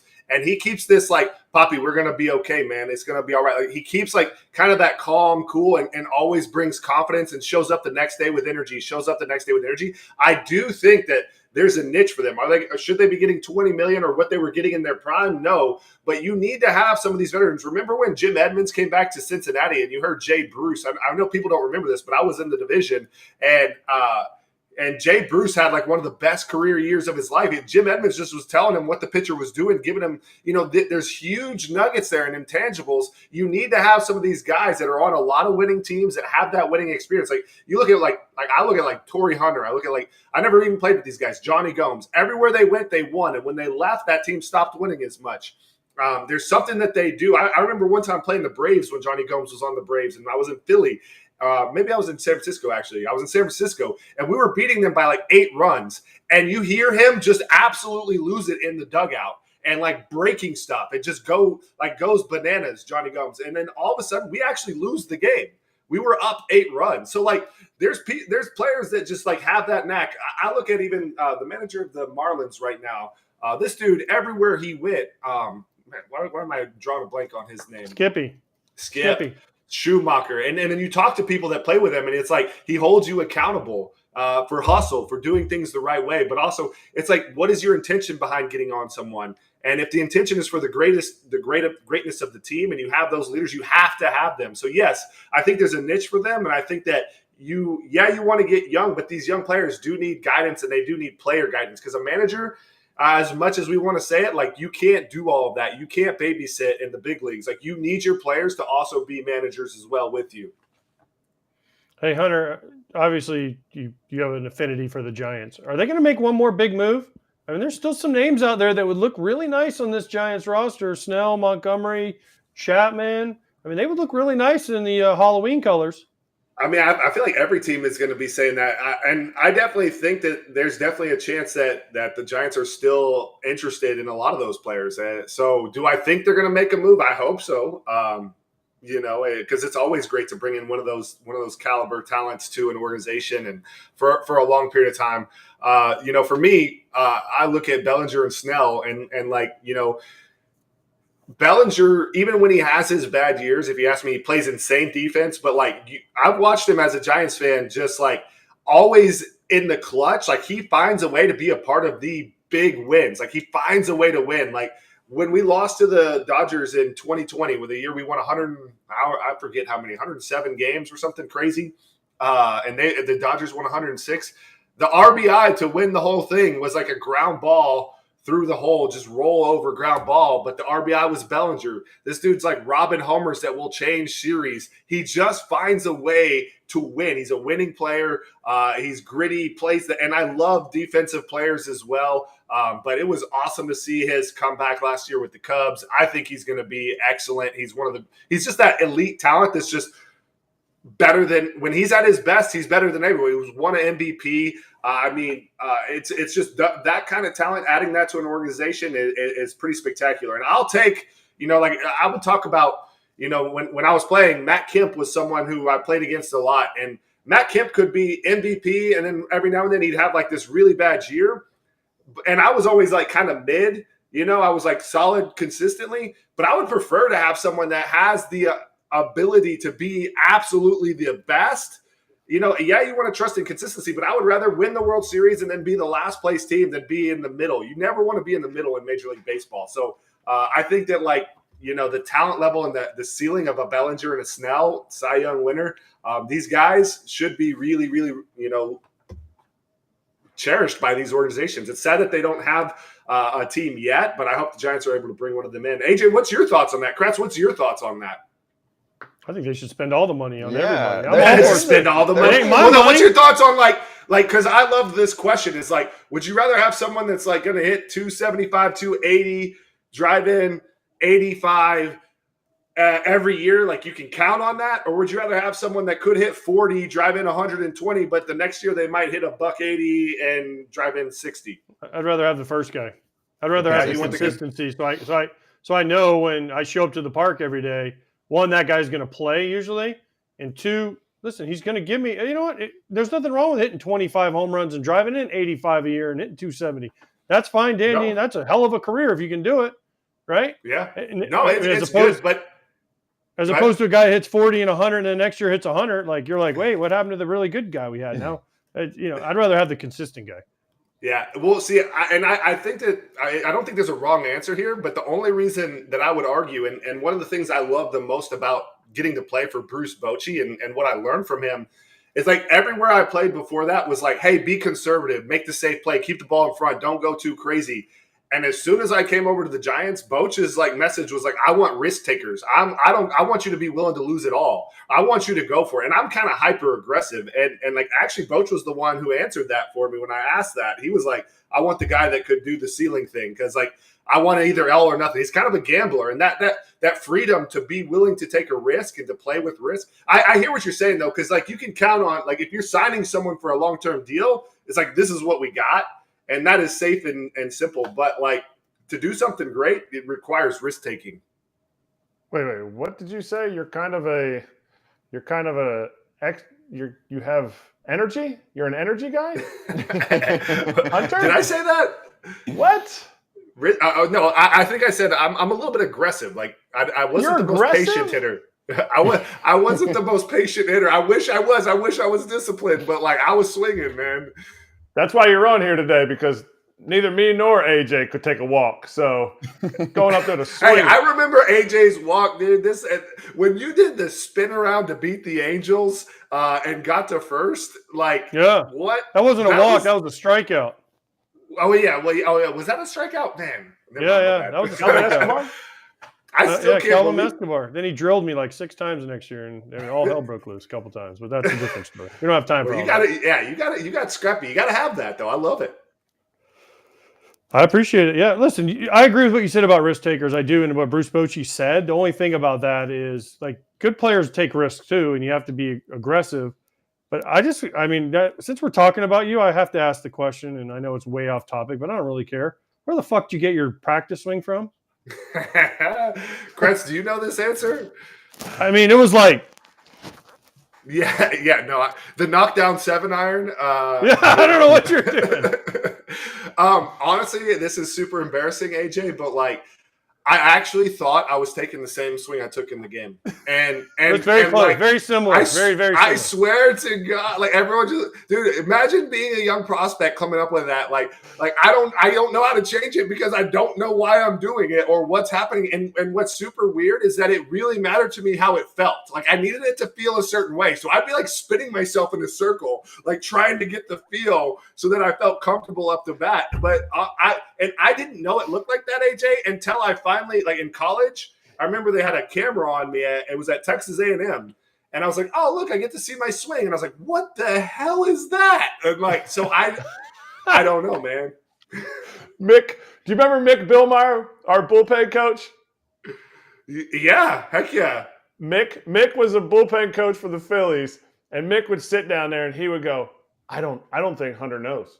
I don't think Hunter knows what he's doing, because he would swing himself. For everybody who hadn't seen it, he would swing this like basically if you would put like a tee on a ball out in front of you, not in front of the plate, in front of you, and he would just chop down and swing at it, and it was hellacious. It was vicious. And Mick would always go, hey, if so-and-so's hitting in front of you, like if Chase was hitting in front of you or Howie was hitting in front of you, he goes, if he has a long at bat, Hunter's belt, his belt buckle would move all the way over to in front of his left hip. He was spinning himself into such a tizzy.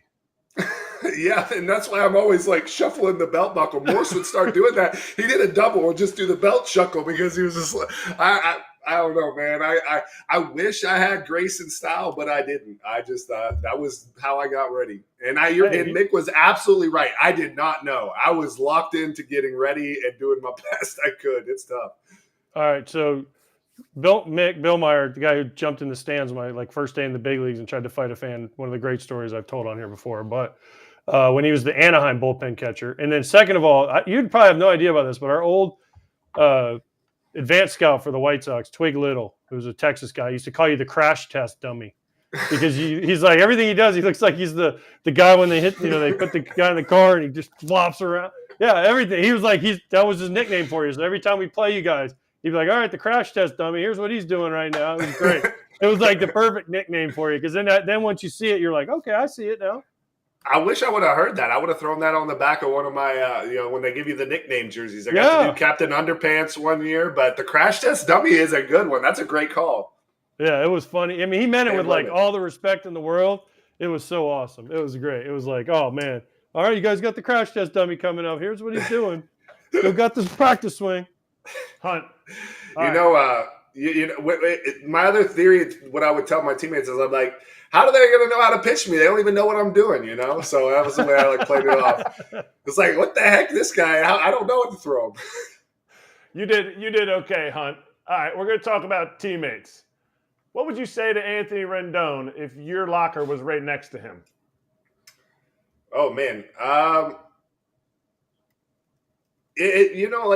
in context, there's a lot in context here, but obviously, yes, faith and family is first, but baseball needs to matter to you, and you need to make that clear that it matters to you and that you're putting in the preparation, and that when you sign this contract to come play here, let's let them know, hey, I'm sorry, he's probably feeling the pressure that he hasn't been out there, and he's probably maybe talking himself out of that, but it's like, hey man, I need you to come out. As long as you're coming out on the field and you're doing everything to be healthy and you're doing everything to come and win, let's go. I got your back. So I would just try to clarify that. And honestly, do you have any control of every teammate that you play with? You can just tell them, we're here to win. Let's go. Let's grab you.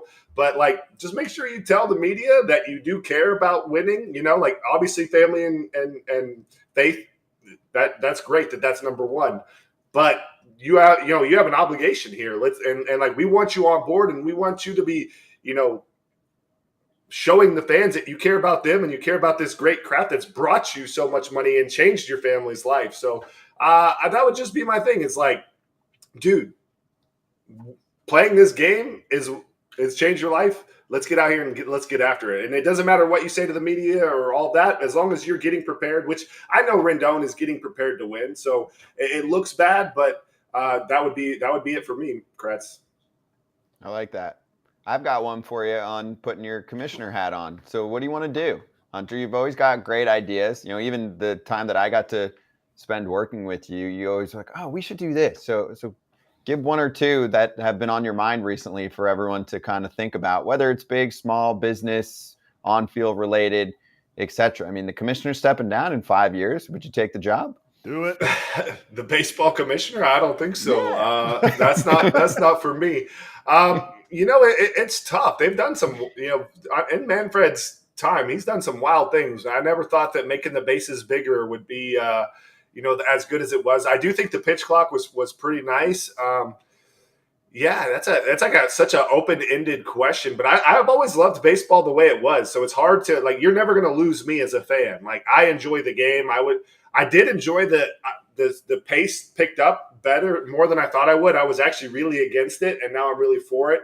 But in general, I would definitely not lower the amount of games. I think more games is good, but that's just me. I love to watch the games. I love to play the games. So when I think about it, I would think that the marketing part of baseball is making more doors open for players. I think that it was really, really looked down upon when I was playing, and I think it's shifting. But stories sell, and baseball isn't doing the best job of marketing itself, and we need more stories of our greatest players, and we need more shows like this. I love what y'all are doing here, Kratz and AJ and Scotty, putting this together and talking with old players. I think we need and you forget when you're retired how drained you are from the 162 grind plus the 30, 40 games of spring training. When you had an off day, you wanted to just plug into a wall and recharge.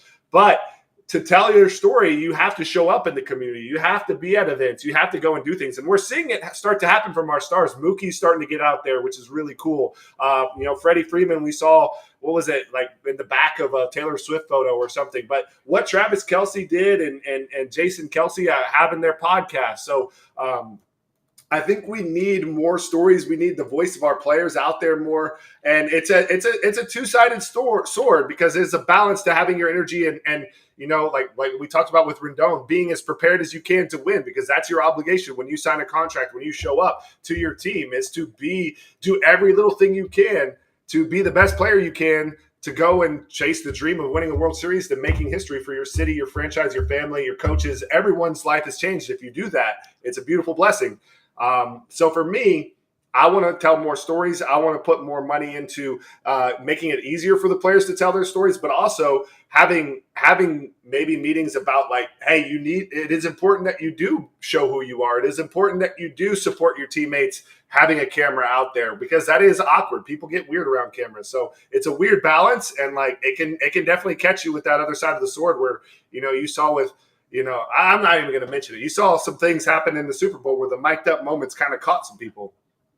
Yeah, for sure. All right, so I thought you were going to – I mean, I agree with everything you just said, but I actually thought you were going to say get rid of John Fisher and keep the A's in Oakland. But thoughts on that? Man, it's sad because I love playing in Oakland, and I thought the fans were passionate, especially when they were good. It's weird that – the stadium sold out. You say, obviously they want a new stadium and people, people all want a new stadium. But when the A's were good, I played in some packed houses there. The energy was insane. Like, I thought it was one of the most fun places to play. Was the clubhouse the best clubhouse? No. But, they had the war drums. You felt like you were at a high school football game. I got into it with them a couple times in the stands, in a fun way. And they let me have it, man. Their songs and their signs and the passion is great. Obviously, I am an advocate for having baseball in Oakland, and I love the rivalry between the A's and the Giants. And it is going to be very sad to see them move to Vegas. So I just wish that he could have kept some of the great teams that they had, because they had good teams, and it was a fun atmosphere, and a lot of players that played in that little Bob Melvin era, and the Coco Crisp teams and the ball four coming out to the mosh pit. There was some great memories and some good times. So for me, it's sad that they weren't able to keep a lot of those teams together. And I don't know the finances of baseball, but the baseball fan in me just wants baseball in Oakland. I think their jerseys are some of the coolest jerseys. They've had some of the coolest teams and craziest players, and it's a bit of a movement and an edgy team. And so it was always, it's really sad where we're at right now. Yeah, it sucks for the sport. I mean, that's a super passionate fan base. Obviously, if the team is a consistent 100-plus loss, they're not spending on the team, they're raising ticket prices, they're not fixing up the ballpark. Yeah, I mean, you're basically forcing people to stay home and watch. And then still the TV ratings do well. So, because I'm going to be out there at that Fans Fest this weekend. We're going to do a live show out there. So my question to you, as a former Giant and as someone who knows that area super well, how many A's fans will convert to being Giants fans? Because I've put this out there on YouTube. We're going to go over some of the responses later, but I don't think many. I don't think so, man. The A's fans are A's fans, and they don't want to be Giants fans. It's and if you love baseball, you're going to go watch both. But if you're an A's fan, it's just different, and the Bash Bros and the Ricky Henderson, and it's just an edgy thing. And granted, it is fun. Both organizations are great organizations. So I don't think it's going to be now the A's are leaving, I'll just be a Giants fan. I feel like it's a small percentage that will do that, because they kind of have their own rhythm, their own frequency, their own vibe, and obviously when they were doing really well, the A's hats were everywhere in San Francisco when I was playing. I was like, man, we got to do better. We got to get more Giants hats out here. But Giants fans are amazing, and we have a really big following and a really beautiful stadium, and we're very lucky. And we have, it's weird to me not to have the Battle of the Bay.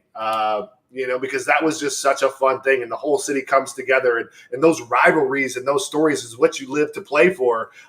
And so it was always fun battling to get your fans in their gear in the city, repping proud. Because when you play good, the fans like to rep you proud throughout the city, and it becomes a statement. It becomes pop culture to have the SF logo and or the Oakland A's logo whenever they're rocking. And it is definitely a style and a swag, and they both are really. There's a lot of history and a lot of culture with both teams. So it makes me sick to my stomach a little bit that they're going to be gone.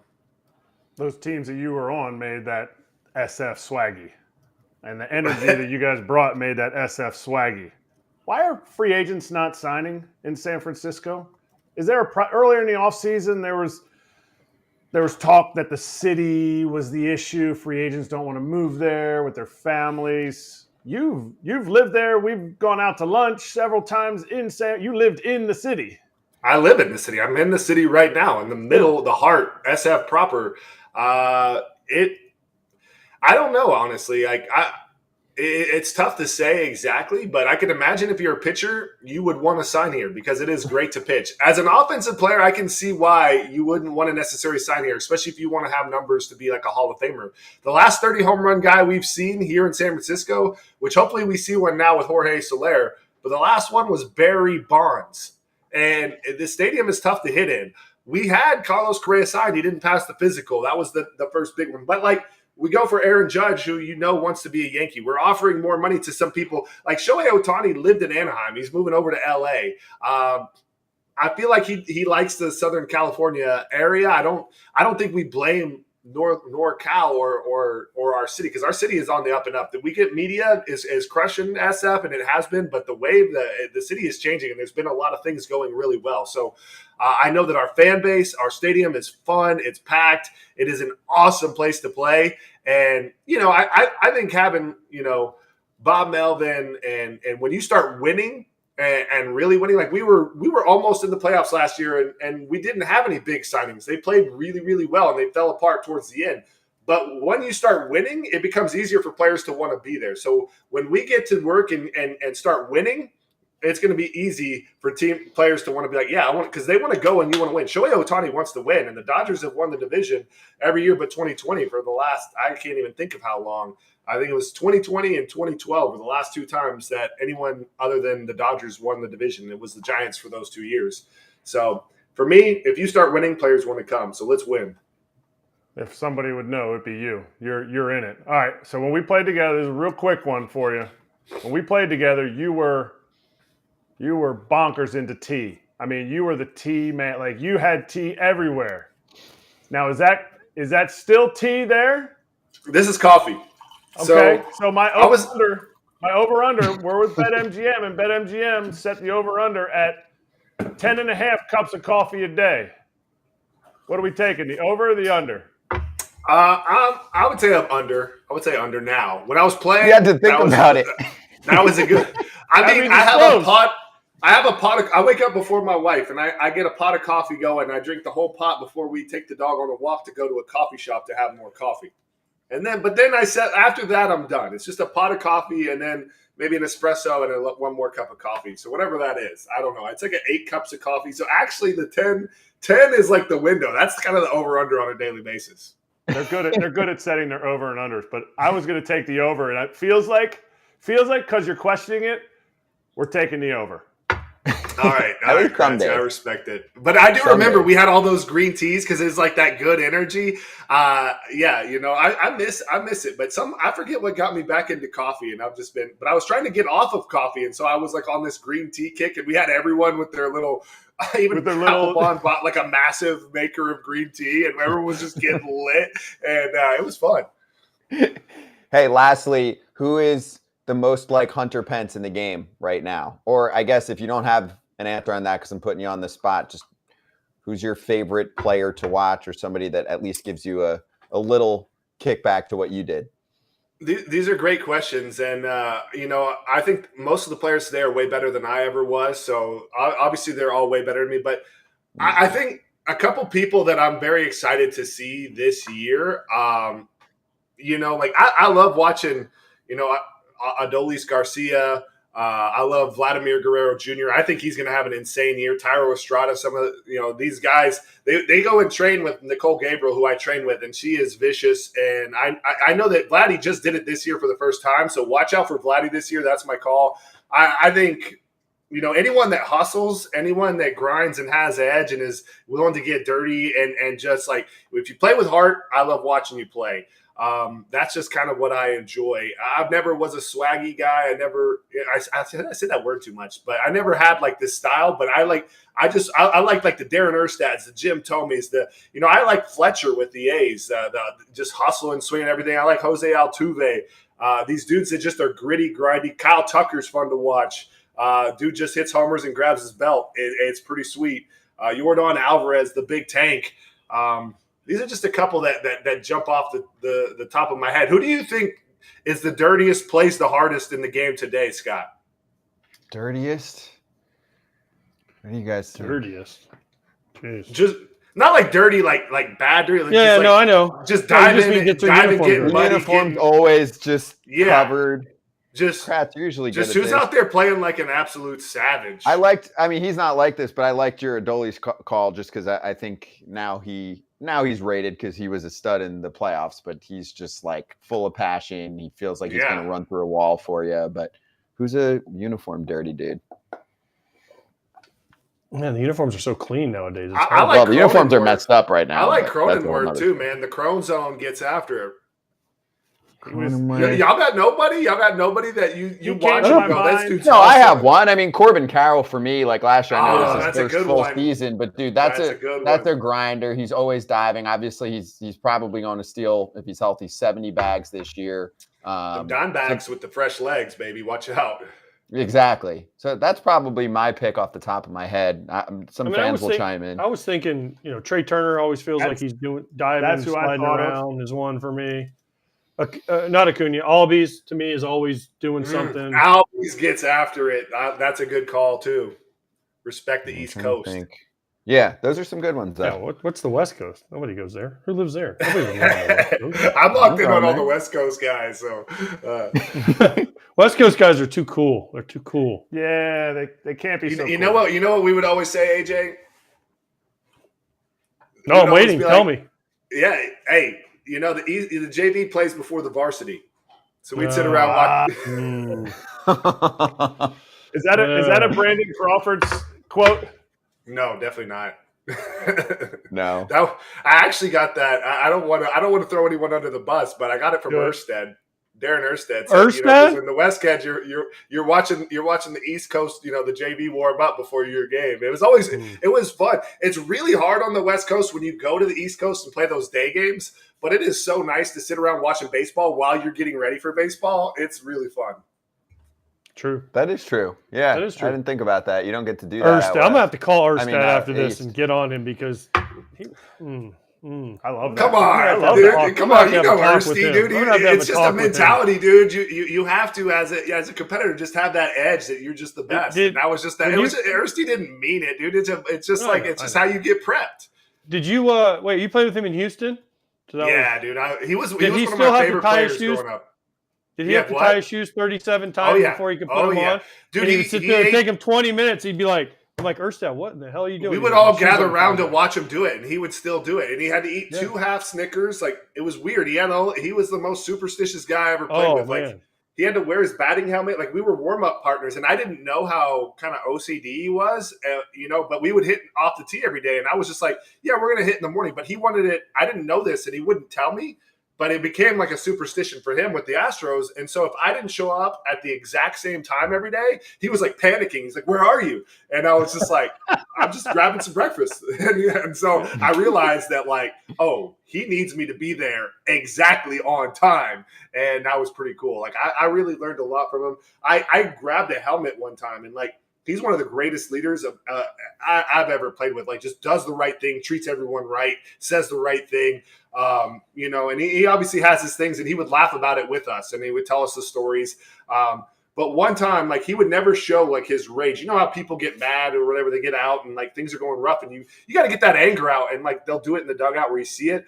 Erstad would never let you see this, but one time he went into a back room and he destroyed a batting helmet so bad that I grabbed the helmet and took it home as like an artifact of like, this is passion.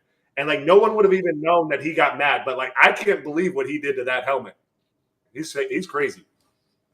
Wow. I didn't know that. Thirsty. He's awesome. We got some other, uniform dirty guys while you were doing that too. Dansby Swanson, Kratz, you can throw yours out last, then we'll let him jump. Jonathan India. That's a good one. He makes that Reds team go. That is I like a good it. one. I like That's it. a grinder. Yeah. Like a poor man's Hunter Pence. Hey, watch some more Tyro Estrada. We need some Tyro Estrada love. Dude, you keep bringing him up because it's his birthday? It's his birthday. Tyro's So is that why you birthday? you keep bringing Really? him up No. because it's his birthday? It's because I've been watching him since he came up, and I know who he is, and he's quiet. He's not flashy. He gets drilled and shows up. Like, this dude is out there to play 162 games. He's the toughest. Like, you see in his face. You know how those people have in their face? Like Jose Ramirez, man, that dude has hitter face, bro. He walks up to the plate like, I'm about to crush you. And so, like, Tyro just has this focus and this, like, hitterish face. And, like, I watch him take 97 off the ribs and come back and hit a walk-off homer. Like, will not back down. Like, Adolis, Garcia does kind of the same thing. I like the Jonathan India call. So just a little feeler out there. Tyro Estrada, this dude comes with it, and he is a grinder, and he wants to be out there, and he wants to play every single day. And so, to me, he's just because I have the scope of the Giants, and he hasn't like gotten the big, media coverage. Just watch out, he's coming. I love Tyro. Tyro was my teammate in AAA. Next time you see him, go like this. All right, tell him it's from me. He'll know exactly what he'll laugh. Give him a little shooter. All right, You'll get a laugh out of him. All right, Kratzy, I got you, big fella. And I know why you said Jose Ramirez, because you don't want him to punch you. Yeah. Oh, come on, dude. He didn't even want to like that was I think he was just when you get tagged in the face with a baseball, like obviously you're gonna be upset. And then someone comes up to you like this, like that situation, I feel like Jose was just like defending himself. He defended himself well. He was like, are you sure you want this smoke? Okay. You really want this? Okay, one hit and he's done. And hey, TA's in the National League now, so they're separated. Hey, but Jose Ramirez can hit, man, and like he just has that hitter face, dude. His body language is probably the best body language of any baseball player I've ever seen. Ozzie Albies was a great call too, AJ. Though I love watching him fly around the bags and get after it. Yeah, this got me pumped, dude. The first spring training game's in like 15 minutes. So flip that on. Hunter, dude, great to get a little extended time with you and catch up with you, dude. It's been nice to hang and hope you had a good time. Appreciate the love. Absolutely. For the show. Hey, thank y'all for having me on the show. And I love everything y'all are doing. Keep it up. And it's an absolute honor and a privilege to be here on the show. Dude, they love you on here. So thank you. Appreciate you, Hunter. Good to see you. All right, y'all. Take care. Soon, all right. Cheers, man.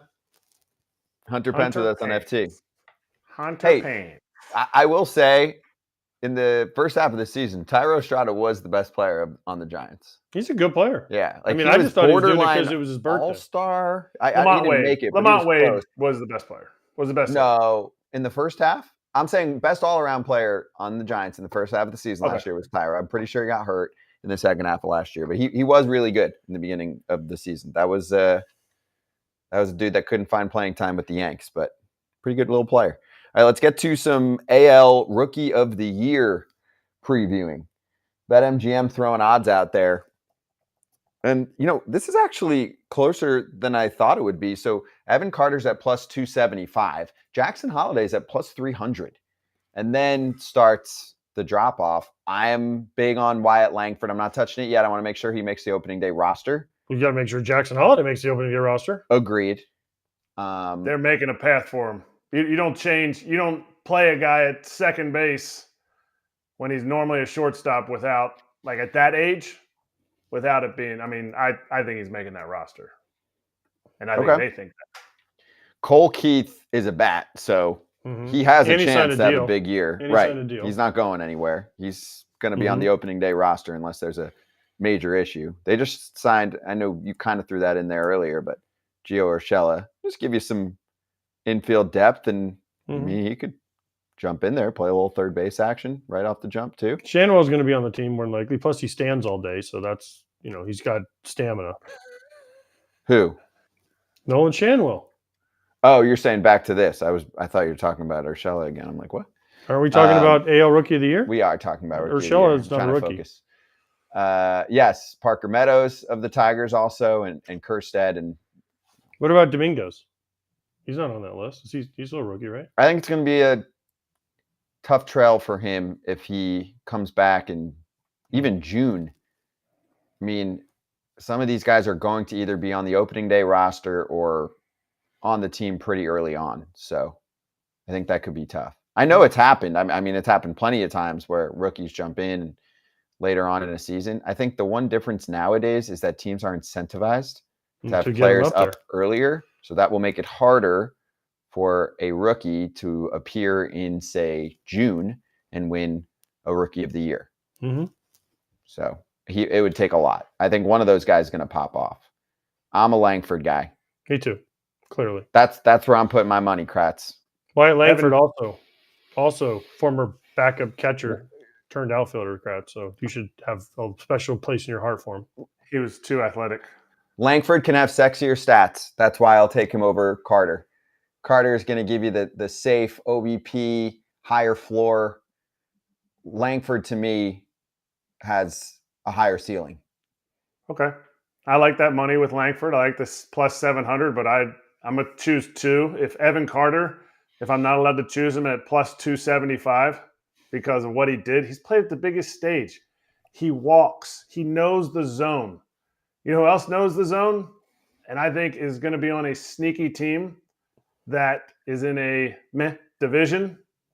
Parker Meadows. Parker Meadows at plus, what was that, 1,200 or 1,000? Yeah. 1,200. Parker Meadows will be a very underrated piece of that team that has other guys that will be the focal point. And when you control the zone and you're not the focal point of a lineup, kind of how Evan Carter is, he's not going to be the focal point of the lineup.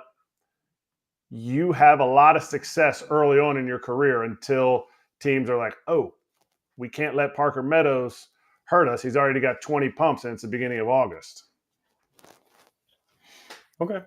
Let's see. It's going to be interesting. It's a good class. Good rookie class, both leagues. Do you know what this should also tell you? Rangers fans, I Get know excited. you're pumped about the World Series and maybe feeling about your offseason, like you wanted more coming off what you had, but you are getting an addition, and that's Langford in the outfield. That's a full season of Evan Carter. I think they're going to patch the pitching together. Otherwise, they'll work on that, I guess, at the trade deadline. They were, the most aggressive team last year, trades-wise. So I'll give them that. And then Tigers fans, that's why. Right now, you got to consider the over on the win-loss total for the Tigers and maybe even think about them for the division if some of these guys hit, Because there is a core there now. Spencer Torkelson had a 30-plus homer season. He had a good year. Riley Green. The analytics people love Torkelson. They think that all the peripherals got lined up the way that they like for the projections. So he figured some things out. Riley Green. Riley Green, yes. It's more about the pitching for me. They need Scooble. They need Mize. Scooble needs to be healthy. Mize to get healthy. They need some of those guys to be healthy. Even Maeda, who's gotten hurt. Yeah. If he's pitching, usually he's really good. And what can Hinch do with the bullpen? Javi Baez? Well, yes, you need something. We need something out of him. You need energy. something. The Rangers are going to score too, by the way. That's how they made it through the first half last year. And now they're adding to that lineup. They're probably going to have more Corey Seager than they had last year in the first half, as long as he comes back from this. What do you have? The hernia? Mm-hmm.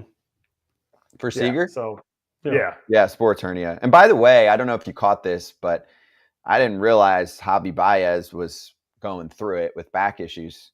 I mean, he said this offseason he felt like he got himself better with a 2-year-long back situation where he said he couldn't hit the ball to the right side of the field because of his back. With that swing, back issues? That's what he said. You think it's hogwash? No, I think it's absolutely. I get back issues watching how hard he swings. Mm-hmm. So maybe he's getting a little quieter? Maybe. Oh. You can't take aggressiveness out of you can't take the hair out of a wild horse. Yeah, but can you tone down aggressiveness on a swing? Like, isn't this the question with Bryce Harper and his aggressiveness on his swings? Like, what does that look like when he's 38 or 48 when he's in that next contract extension? He's in his third extension. That was always my question: is does that, as AJ cracks his back, does that age? Like, I don't know. Again, like this is more of like an AJ thing. If I had to swing super hard, like I would have played it as long as I possibly could. But I know swinging hard wasn't going to help me get better. But man, those guys, those two are the hardest swingers in the game, in my opinion. And we just had another one on who stayed pretty healthy till he had some hamstring injuries, and Hunter Pence. He swung hard too for a long time. True. But he played for a while, you know? Oh, yeah. And every day. And Javi plays every day. As much as he hit 209 or whatever, you know, the Kratz line, like he was out there every day playing. Hey, place your first BetMGM sportsbook wager through the app of at least $5. You'll receive $150 instantly in additional winnings, regardless of your wager's outcome. So you download the app, you sign up and deposit at least $5 into your new account. And once you place that bet, which has to be at least $5 at standard odds price, you get $150 in bonus bets, regardless of the outcome of your wager. Gambling problem or concern? Call 1-800-GAMBLER.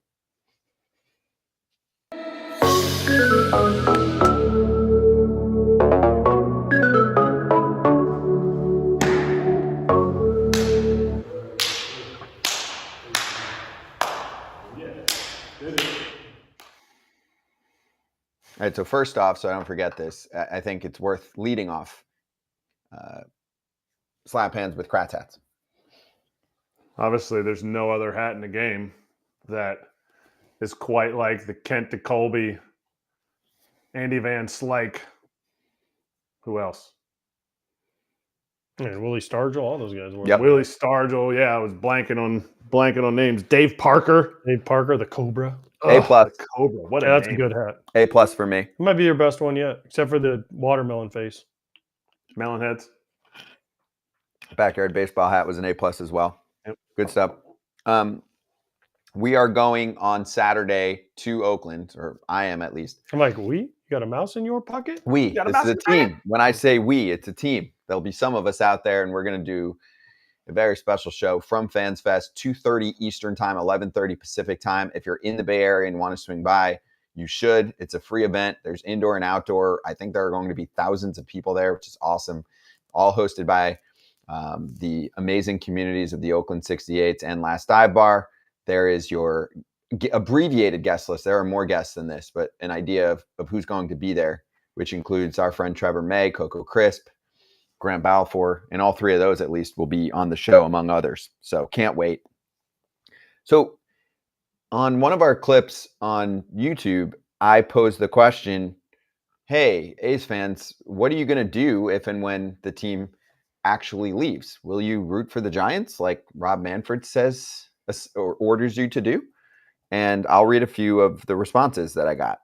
Belly Bean said, nope, MLB is dead to me now. Tony Sin said, diehard A's fan since 1987, big Ohtani fan as well. So we'll now root for the Dodgers, which allows me to root against the Giants, which is a passion for all A's fans. Joshua said, yeah, so far I've already stopped caring, especially when all the owners approved the move to Vegas. No way I would become a Giants fan. And then, of course, the Fisher needs to sell kind of thing. And then one more. Steven, for me, this kills MLB entirely. I'm 36, lived and breathed baseball in the East Bay. Ricky Henderson was my guy, but I can never support another team. Why support a league who abuses fans who expect us to run to another team? I won't play their game. So I just wanted to throw that out there. They're not rooting for the Giants. Confirmed. Of course. Never, like, it was never a doubt about that. Thank you. Yeah. Thank you, Rob, for telling us. I went back and forth with someone on my Brooklyn Nets example. They were like, if the Nets win, you'll be at the parade and the game 7, whatever. I was like, I promise you I won't. I don't dislike the Nets, but I was like, I just stopped caring, and it actually took away some of my love of the NBA when I, whenever it was 10 years ago when they left Jersey. So anyway, we'll be there. Thanks to Brandon Gomes for joining us today. Of course, Hunter Pence and Will Sammon too, but it's cool to get some front office action before the game start. Everyone enjoy Padres, Dodgers, or at least the first few innings while the big boys are in there, right? Mm-hmm. And tomorrow, do we have a special coach joining us? Am I not allowed to say that? We have a special coach joining us tomorrow? Brad Cressy, right? You're allowed to say that, aren't you? Eric Cressy. Eric Cressy, Sorry. right? Yeah, Eric Cressy and Ken Rosenthal back with us tomorrow, and maybe another special guest. So we will see you on Friday with Todd, Father, and Kratz. Bye.